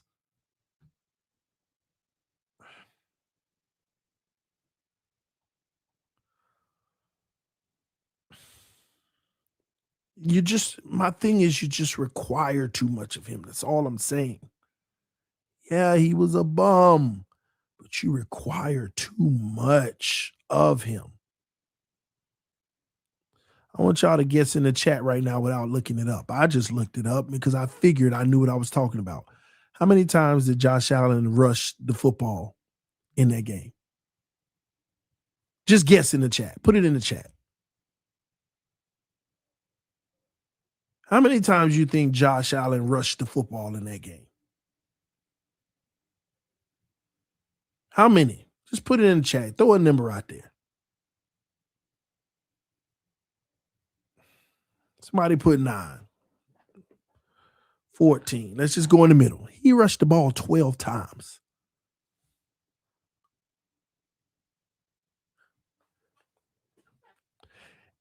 And nobody probably noticed because it's a part of what y'all do. It's what you're used to. If your quarterback got to rush 12 times, something's wrong. Like, let's call it what it is. Man, if I would have saw 8, I would have been saying something wrong. If he ran it 8 times, I would have been saying something's wrong. The man ran the football 12 times and got you 5.5 yards a carry, by the way, which is phenomenal. Something's wrong. It's the whole system. That's what y'all got to understand. And you get mad when he blow it. You telling your quarterback who's not a running back to run 12 times and get mad if he fumbles twice. Make it make sense.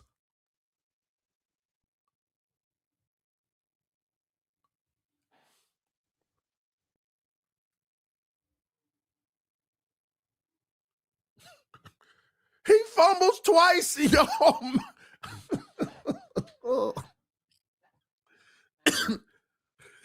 Your quarterback ran the football 12 times. It's your quarterback, by the way. Y'all mad he fumbled twice?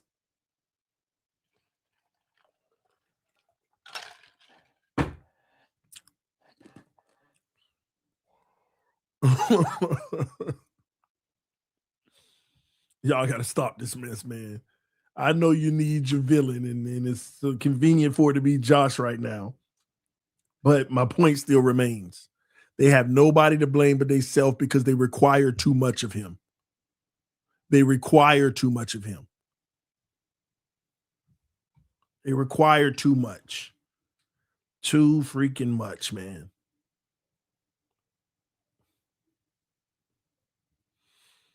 Too much. And if he's not perfect for y'all, it's the end of the world. Oh my God, he blew it. Wow. The privilege to say he blew it when you put it all on him. This is how it make me feel. It make me feel like if Josh hikes the football in the shotgun and the center snaps it and all 5 O-linemen just stand there and let everybody run free, the receivers never lead a line of scrimmage. They just look at Josh not running routes. And he get hit and fumbles or whatever. Oh, Josh sold. And I know that ain't what happened, but that's kind of what y'all basically saying in so many ways.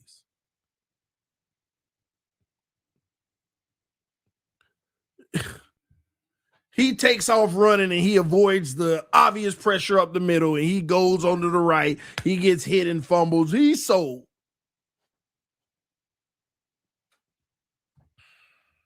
The man ran the ball 12 times. Your system, your offensive system is broken. And what was it? What was I told? This Broncos defense been getting. I mean, they've been giving up a lot. They've never been able to stop and this and that and all that. We have the advantage. That defense isn't going to be able to. Okay. All right. Patriots going to get blown out by Seattle in the Super Bowl after Bo Nix got hurt. They going to the Super Bowl. But here's what I'll say, man.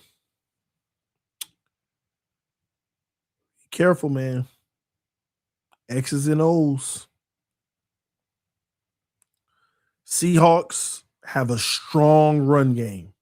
The Patriots, run D, stout in that middle. You saw it. You saw it versus Houston. That D-line for the Patriots gave Houston the business. That D-line gave Houston the business. Be careful. Be careful. Y'all got to understand matchups. You got to understand matchups. Do you know how many yards the Houston Texans running back, the lead rusher had? The lead rusher for the Texans ran the ball 14 times. Take a guess in the chat how many yards they had. Hurry up. Let's play this game. Take a guess how many yards they had. 14 carries. Take a guess how many yards they had rushing the football. Hurry up. Take a quick guess. Somebody. Take a guess. Their lead rusher, how many yards you think they had? Somebody said 20. Somebody said 35. Let me get a few more. 27, 12. Closer. 17 yards was their lead rusher with 14 carries. Now, I know some smart people going to be like, well, this team ran for like 100 on them this week, so they ain't. This the playoffs. It's the fine-tuned details of knowing everything you about to do. They knew everything the Houston Texans were about to do. Same thing when they play Seattle.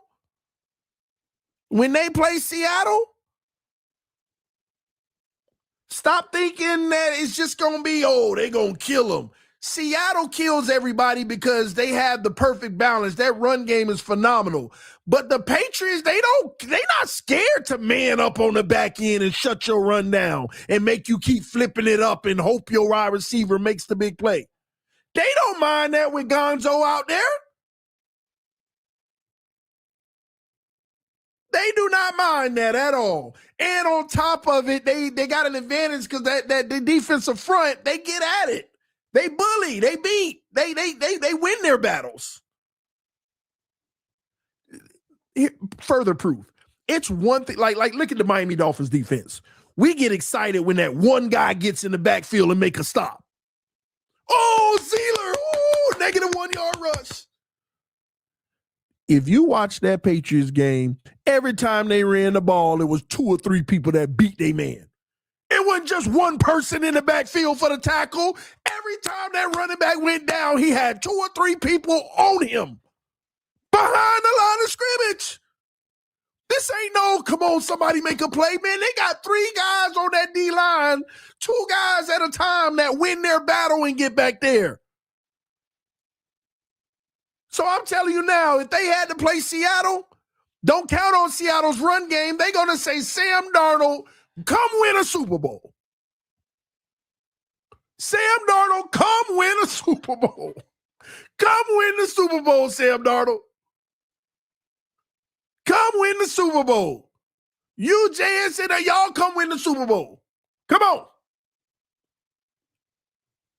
We are not going to let y'all run the ball for 7, 8 yards a carry and have all this fun.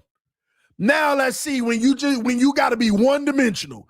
When you ain't 3rd and 2 or 2nd and 4. No. You getting 2nd and 8s.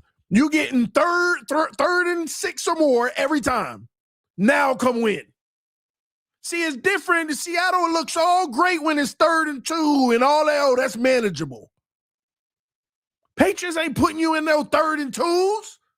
They ain't putting you in those 2nd and 4. Vrabel know the odds. Let's shut that run game down on 1st down. Now let's see the decisions they gonna make.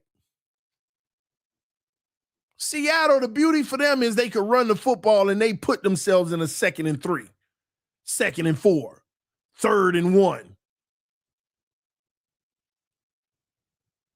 It's hard to defend that. The great teams don't give you that.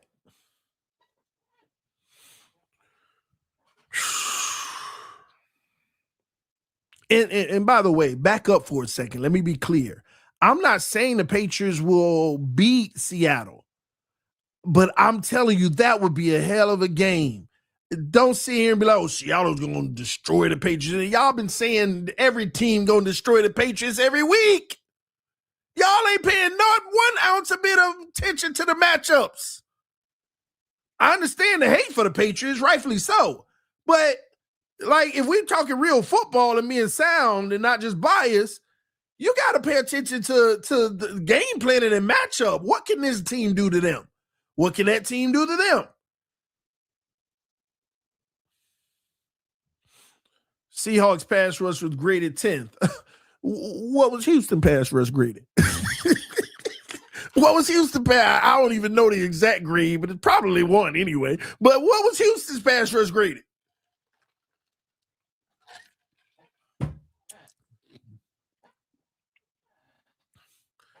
Y'all, I don't understand, man.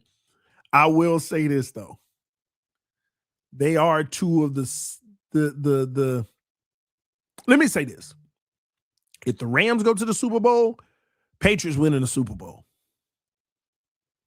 If Seahawks go to the Super Bowl, that's going to be a good game. I don't know who's going to win that. Because Sam Darnold is playing well enough so far. Can he keep doing it? And people ain't going to agree with me, but the Rams cannot beat the Patriots. Matter of fact, I'll go out on a limb to say if the Rams have to pay the Patriots, it might actually be a blowout. It might actually be a blowout. The Rams aren't going to be able to run the ball on the Patriots. And the Patriots are going to lock Puka Nacua down. Stafford's going to have a long day. But Seattle, they got some big boys on that O-line. They got some, it would be a great matchup. It would be a great matchup. At least that's what I think. But again, coaching matters. Coaching matters. We know McVay and those guys, it's the coaching. And that's why they win. Regardless of how they win, they win. So I ain't going to write the Rams off. I just don't think they can beat the Patriots. And remember, Seattle, they got to deal with their division opponent in the Rams. So we'll see how that goes too. Houston was a top-ranked pass rush. I know, that's what I'm saying. So, TD, you just counting out the Broncos?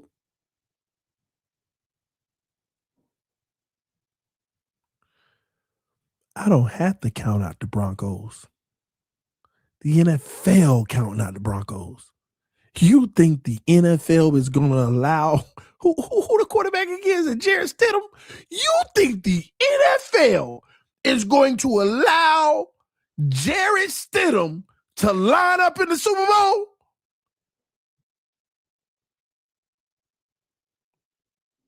You think the NFL, who's doing so good with ratings, is going to allow Jarrett Stidham to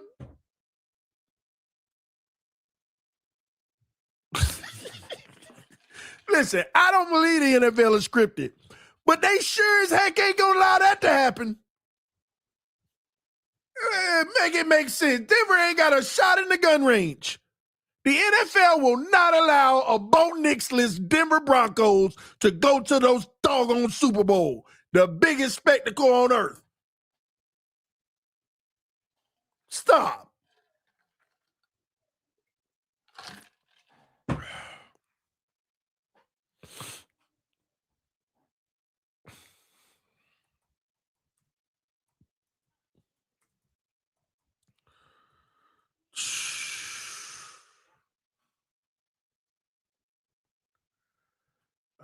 Let me see. Hold on.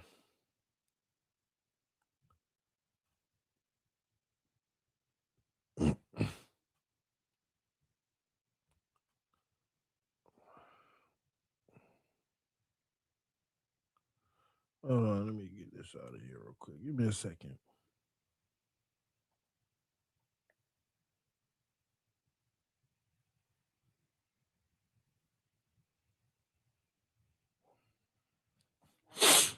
Nick Foles did it. Stop. Nick Foles' situation happened in the regular season. It was at the end of the regular season.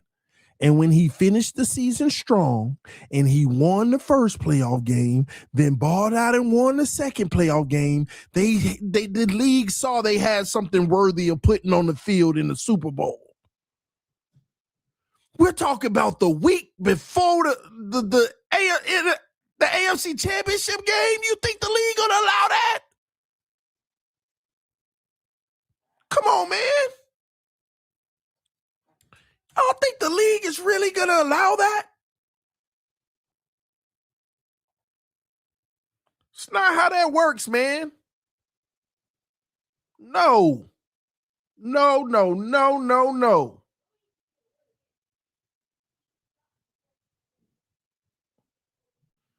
And what year was that, by the way? I'm trying to remember. What year was that? Was that 2018? Was that 2018?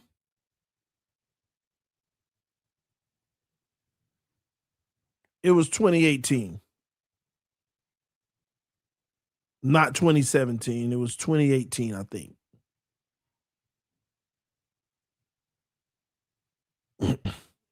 In 2018, 5 starts, he went 4-1. He had a 72% completion percentage.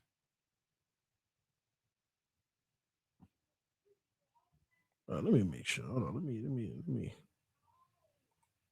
Let me go to postseason.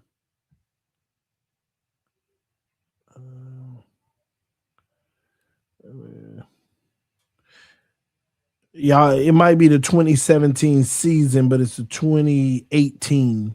Let me just click playoffs. This will tell me right here. It'll give me the exact. Here we go. All right. Philly. Yeah, it was in 2018. It was in 2018. He went 4-1. He was 72% completion percentage, man. The Super Bowl was in 2018. It was the 2017-2018 season. For those who want the facts. Started only 5 games, but look at the 5 that he started. He was able to literally show great play in every one of them. Averaged about 300 yards per game. Had 7 touchdowns. Threw 4 interceptions in total. 9 times. Yeah, man. That was the 2018 season. He had a sample size. Now, if Jarrett Stidham was in the first round and then the second round and then the third, that would be different. If Stidham started this last game and won it, it'll be an even playing field.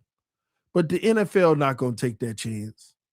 Now, by the way, he go out there and he just rips it up and balls out crazily. Okay. It's his it's on him. It's on him. But that ain't happening.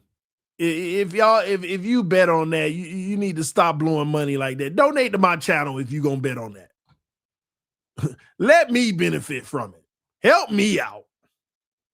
If you're gonna bet on Denver with Jarrett Stidham to beat the Patriots, donate to my channel now.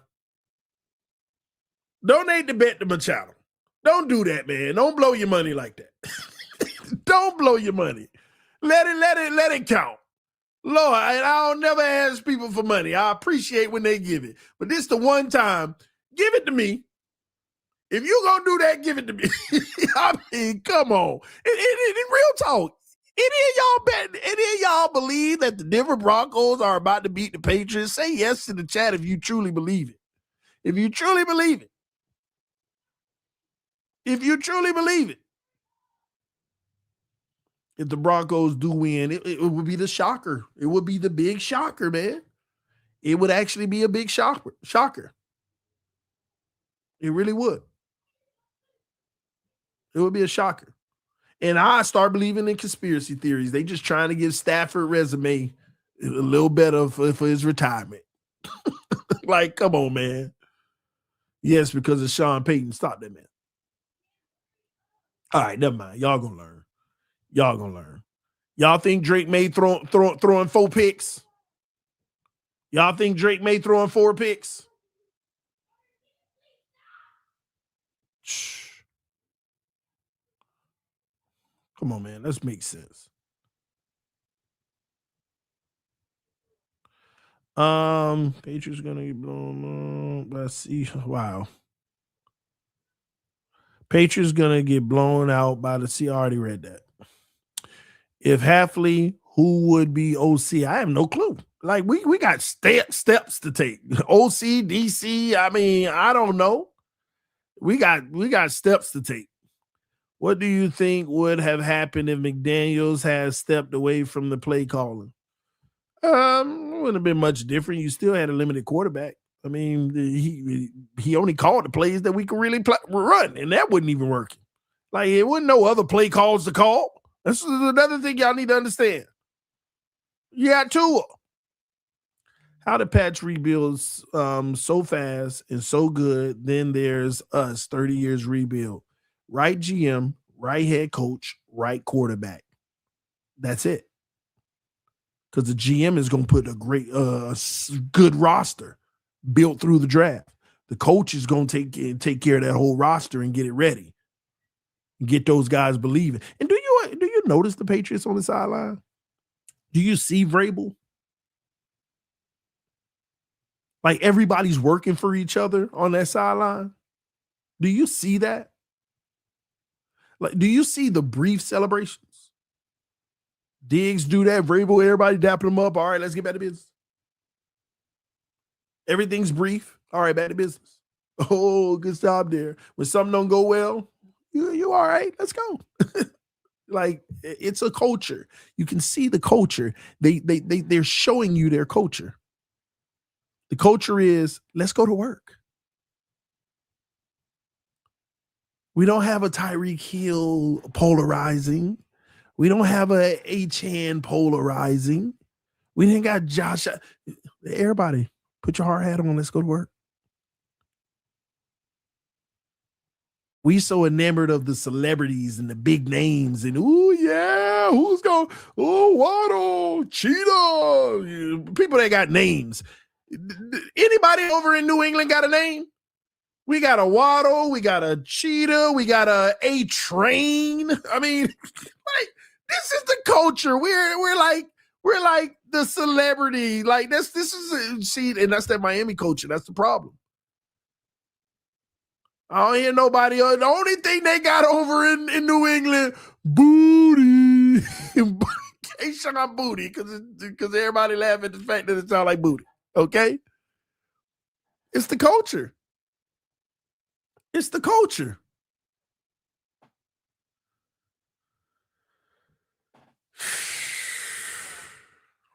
That's the culture. Everybody put your hard hat on. Let's go to work.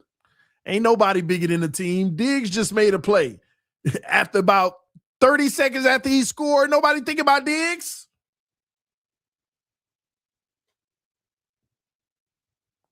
Like, there's no emphasis on nothing over there. Everybody, just do your job. We're not finna make nobody look sexy.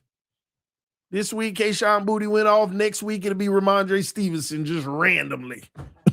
Like, nobody expected to be, but it is. Like, everybody just do your job.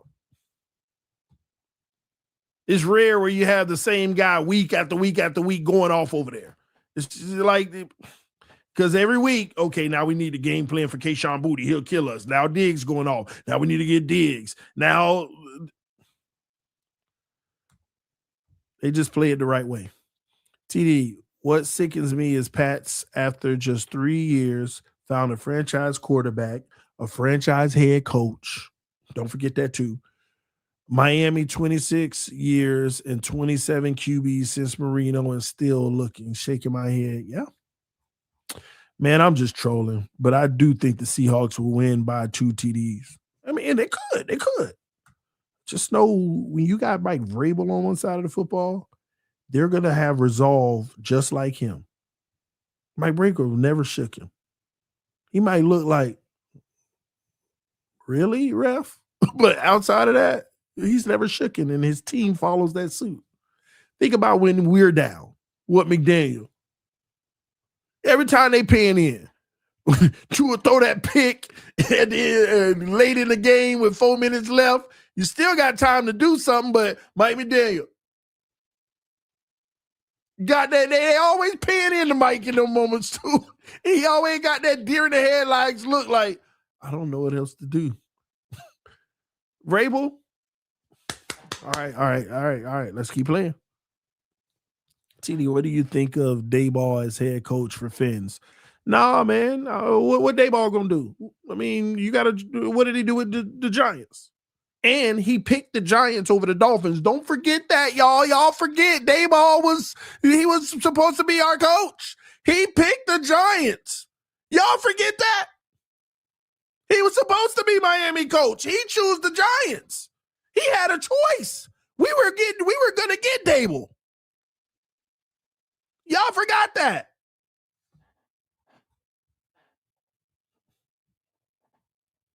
Y'all remember that, right? I'm not just talking. Y'all do remember that, right? We get Daboll. He got a choice, and that's why I was laughing, because I was like, does he want Tua or he want Daniel Jones? And he picked Daniel Jones.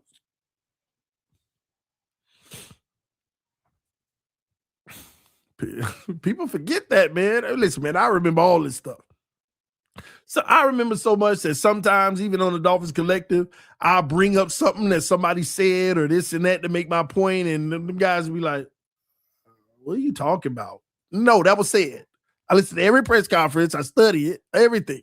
I listen to it all. Like, that's why some of this stuff, it adds up. It adds up.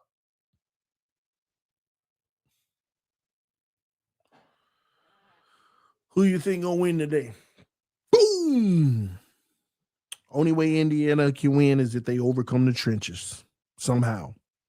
If we don't get no pressure on Mendoza, which we get pressure on everybody. But if they can keep him safe, we in trouble.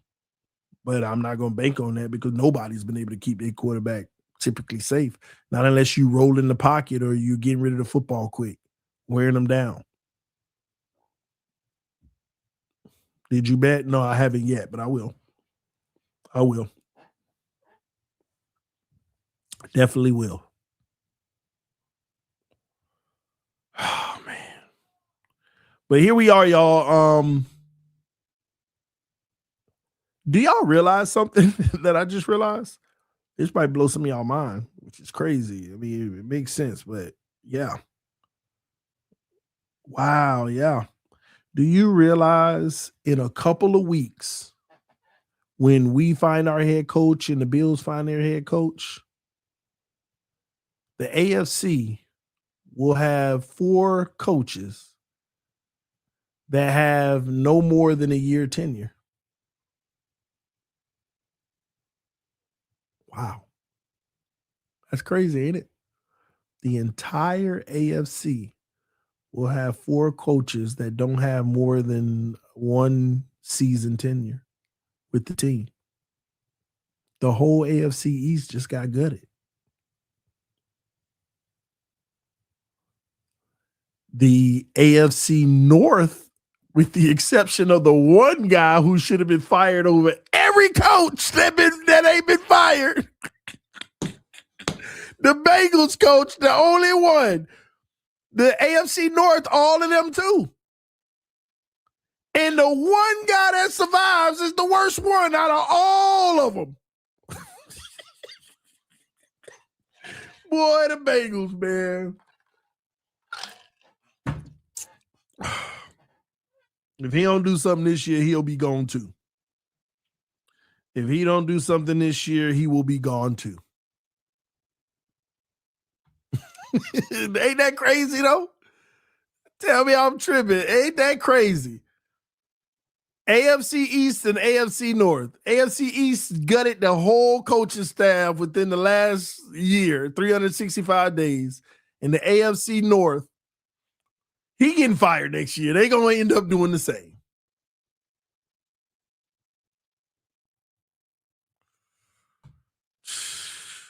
Oh my gosh, Bills fans, can y'all just stop while you're behind? Not while you're ahead, stop while you're behind. It wasn't a freaking catch. It is an interception. Clear as day. My brother yesterday was like, "Are you sure you think that was a?" I said, "Okay, let me explain to you why that was an interception. Take the defender off the field. Ignore the defender. Act like it was a wide open pass. Act like it was wide open. Right? If the receiver caught the ball, hit the ground, rolled around, and it plopped out, is that a completion? No defender. You catch it, hit the ground, roll with it, and it plops out at the end. Is that a completion? No, it's incomplete.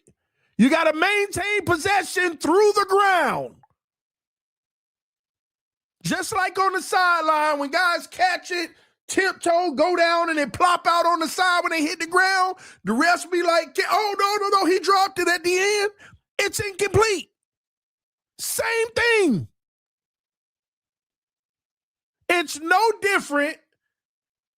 What you're supposed to do is hold on to the football with the defender, and the offensive guy will be given the reception, but you got to keep the ball in your hand. Y'all forgot that rule? If both of them catch it. And another thing, y'all act like the defender didn't have his hand on the ball in the chest. Defender had it too. All he had to do is when they hit the ground, just keep on holding it with the defender, and he would have got the catch. But he didn't. Like, y'all got to understand the game. It was, if no defender was present and he would have caught it, hit the ground and rolled, and it would have plopped out, that is an incomplete pass. Y'all know that. You know that. Don't change the rules now. There's no difference. It's no different from it plopping out in the defender's hand. And I know this for sure because it happened to the Dolphins where our receiver caught the ball in the end zone, went down 2 feet, and the defender just, give me that. You caught it 2 feet down, and before you went out of bounds, it just snatched it from him in an interception. You got to maintain possession through the ground.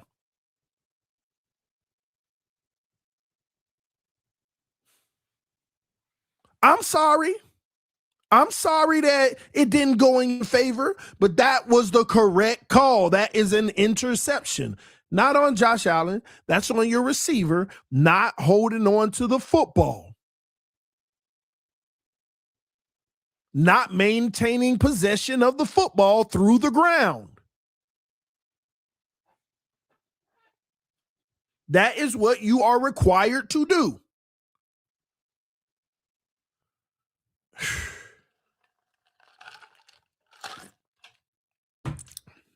You're not sorry. I'm not, but still, I'm just being a little empathetic because I know it sucks to lose that way. But that's on your wide receiver. That is on your wide receiver. You are not allowed to get the ball snatched away.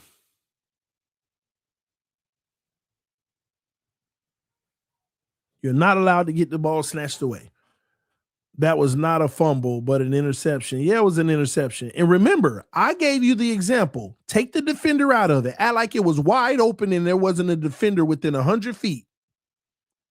If you catch the football and then you're falling to the ground and you hit the ground and it plops out, that ain't a fumble. You never even made a football move. That would be an incomplete pass.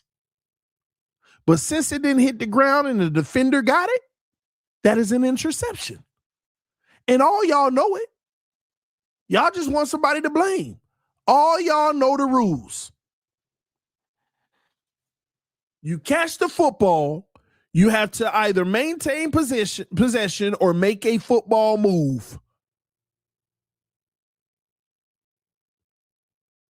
There was no football move because he was headed towards the ground, and he did not maintain possession through the fall, through the contact with the ground. Y'all know the rules. It ain't working in your favor this time, and now no, y'all looking for any dear life for anything to be changed. This is the NFL. You have never seen anything changed after it was done. Period. Even if it was a cat, it ain't never getting changed. So live with it. But the reality is that was a legal interception. Period. It ain't even debatable. I don't even know why people are debating it. You know, you gotta go through. You gotta maintain possession through the ground. Y'all know this.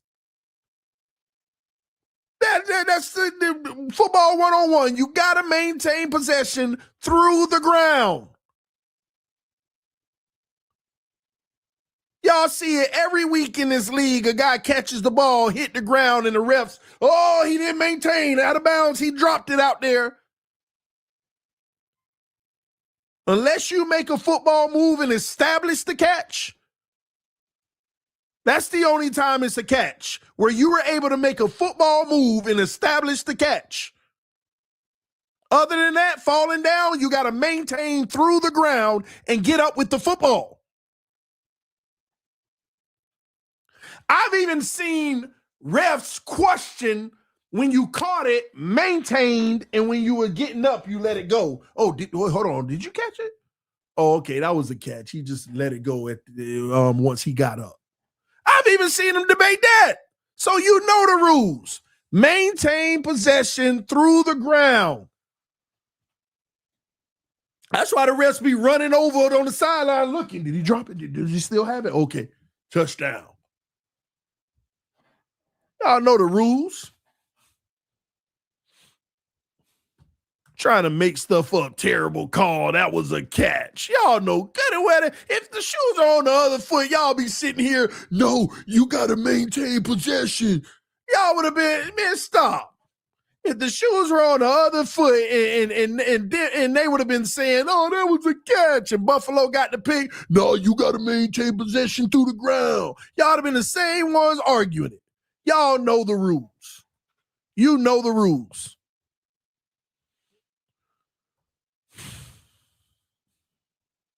That said it all. J-Ball chose Jones over Tua. Exactly. Come on, TD. Bills after Dayball. Fins can snatch him. Dayball ain't it. Dayball's not it. Y'all got to understand there is a specific pedigree in coach.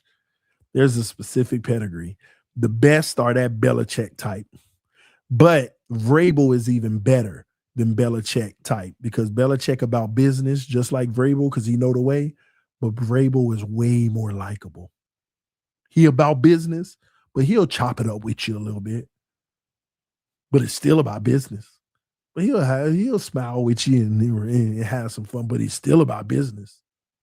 Not just Vrabel about business. Vrabel in the game. Vrabel in the game, hands on his knees. Looking at Vrabel because he was a linebacker. He's playing the position. He's out there. He's in the game. He sees it. He's watching it. He's feeling himself in the game. He see what they doing. He see what's coming. Man, you need that. You need that, man. You need that big time in this league. All right. Before we get out of here today, all right, I've been sharing this with y'all for a little bit now, and I need everybody to take advantage of it. And this is also how you can support the channel, because this is actually a huge opportunity, okay? Wait. Give me 1 second. Oh, okay, I see it now.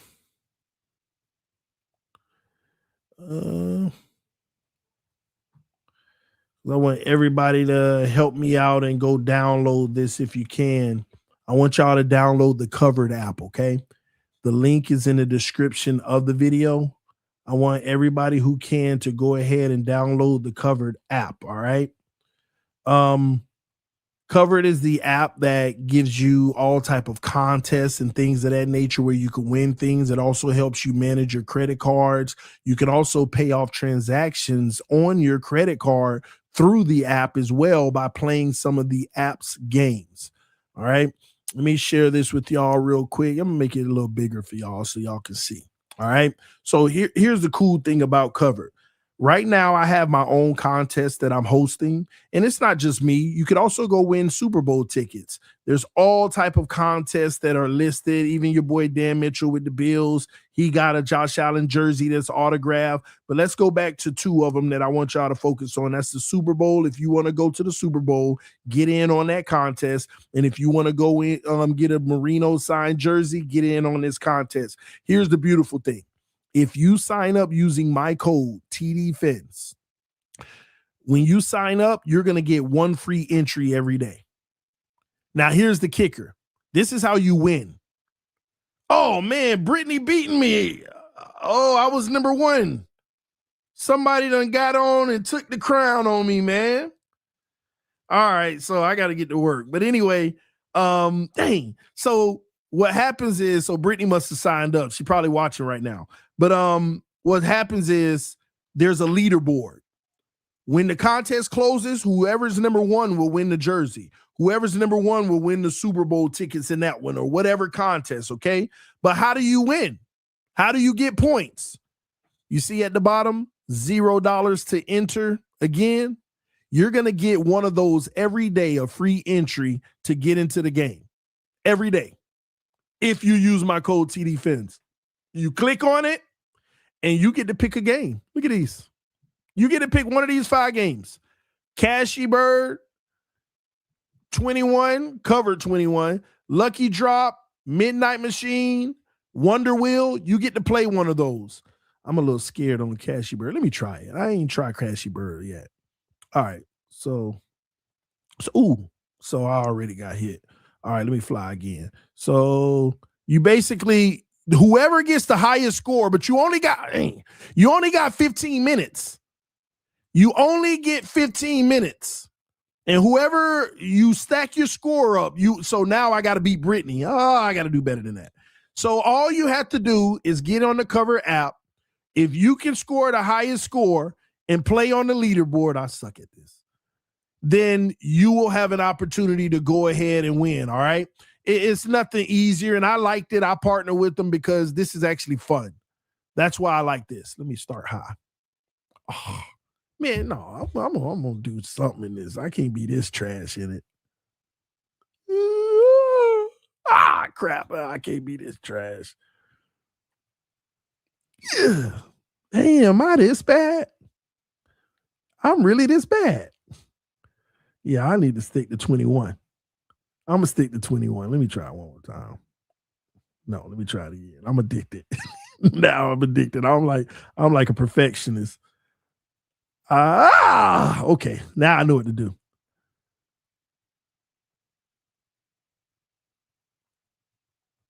I should have did it 3 times. Okay, now I know what to do. I know the key now. This is embarrassing. Oh my gosh, I suck at this. Yeah, I'm gonna stick to blackjack. I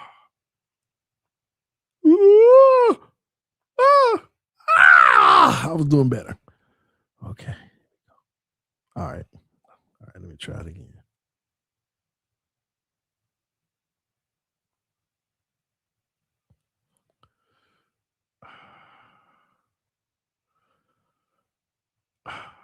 Oh, okay. I got it now. I know I'm gonna do. See now, y'all got me on here playing this game, man.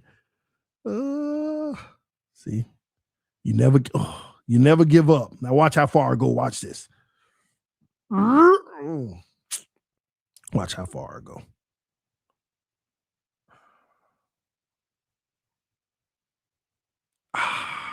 Too much. Man. Anyway, man, y'all get in on the Cover app right now. Go play the games, climb the leaderboards, and see if you can get the highest score. Because when the contest is over, whoever got the highest score will win the jersey. But I don't know why I'm doing this, because I'm gonna get on that Super Bowl one.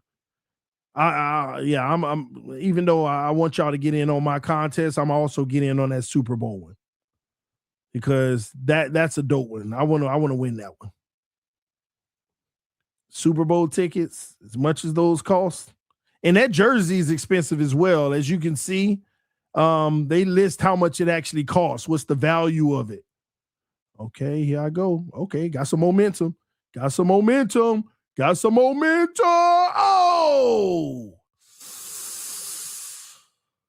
Oh my gosh. So if you see at the bottom, there's a timer. You got 15 minutes to rack up your score, all right? But I ain't finna sit here and play the whole 15, man. I know some of y'all like, man, what are you doing?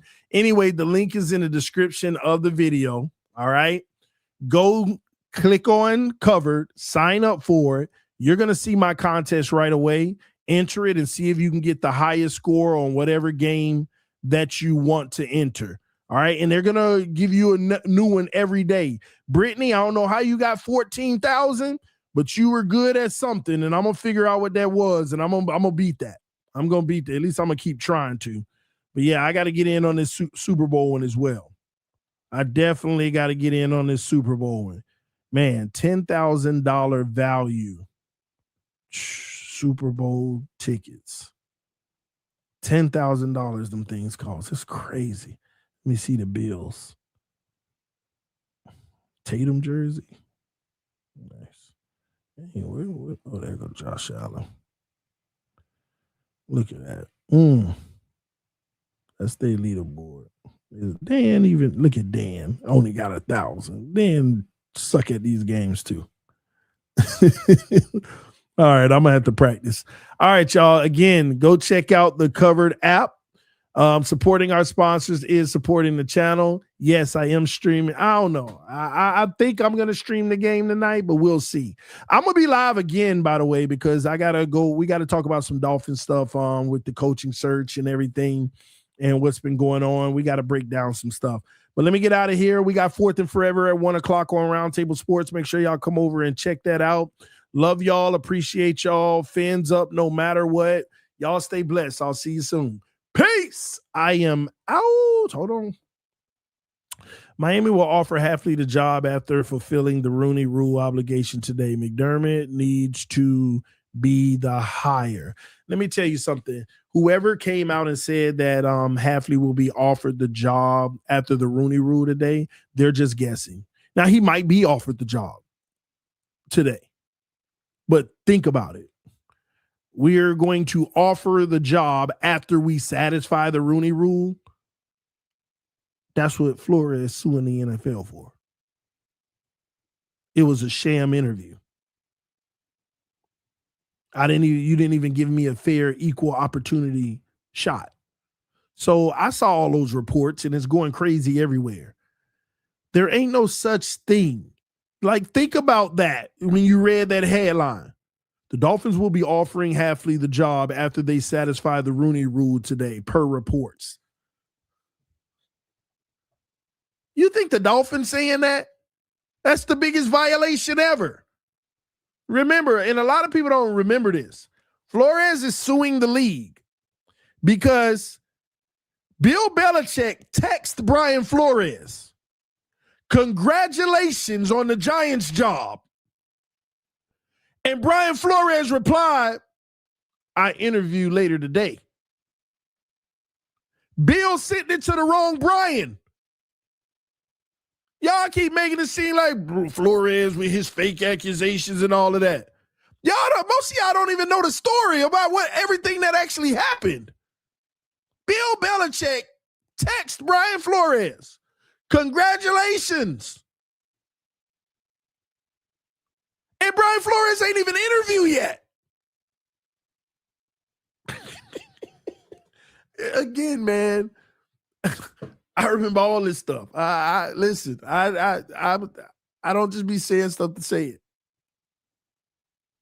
This is why it kills me when people be like, oh, you better hire Flores because if you don't hire him, he gonna sue you. Do you even know what happened? This is why the NFL fighting tooth and nail to not let this go to trial. They're trying to have a private arbitrator, which is Goodell.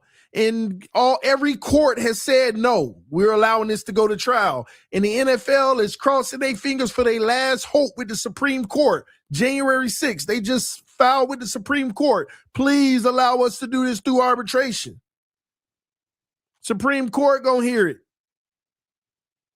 And if they lose that, it's over. They're going to be in the back door like, come on, Brian. All right, we'll settle. Let's give you a big payday. Because a jury going to make that man so rich. It's the big bad NFL. A jury is going to make, this could be a civil rights violation. Especially now that is definitely dealing with race, satisfying the Rooney Rule. You think the Dolphins are playing that game? No. You can be incompetent, but you ain't that incompetent. I think the Dolphins, they're going to hire Hafley. It's reports coming out of Miami. They're going to hire Hafley. They just got to satisfy the Rooney Rule. No. And they might hire Hafley tonight. But it ain't big. It ain't a case of they got to satisfy the Rooney Rule first. Okay, that's all I'm saying. It's not. And let me tell you this. I'll be honest with you. Just that report coming out is tough because if they do bring whoever they bring in, I forgot who it was, to satisfy the Rooney Rule, you better know Brian Flores' attorney going to be on the phone with him right away as soon as the Dolphins hire Hafley. And hey, we're going to investigate for you where this report came from. We're going to subpoena some people. We're going to go online and see who reported it. If they're credible, we're going to subpoena them. Could you tell us where you got the information for this post? It may lead to nowhere. I don't know, but I'm just saying, I don't believe it one bit. I don't believe no insider or nothing. That's just somebody speculating because he is the front runner and he probably might get the job. That's just somebody trying to act like they're in the know. Sometimes things are common sense. Hey, Hafley's the best candidate. They like him. All right, let me go online. Hey, sources tell me they're going to be hiring Hafley this week for the head coach's job. Then they hire Hafley and people think the person got sources. He is the front runner right now. It's common sense. Green Bay GM, Green Bay coach. Yeah, that's why they're going out on a guess. Whoever reported it. They're trying to earn more credibility. And sadly, in today's world, a lot of people don't realize that, and they going to follow them right away. Whoever reported it, this person be knowing. They in the know. Follow. That's how people get follows, man. But again, that's why over here, we make things make sense. No, the Dolphins ain't nobody saying that. And again, they might hire him. Yeah. But it's not after they satisfy the Rooney Rule. The Dolphins are probably like, oh, man, don't be putting none of that together. No. Matter of fact, they might even push the hiring now just because of it. They might do a second interview with 2-3 more people now just because of that report. Just to make sure that there ain't no confusion. No, that's not the case. All right. Anyway, love y'all. Appreciate y'all. Fins up no matter what. As always, I will see y'all in a little bit. Peace. Y'all be blessed. I'll see you soon. I'm out.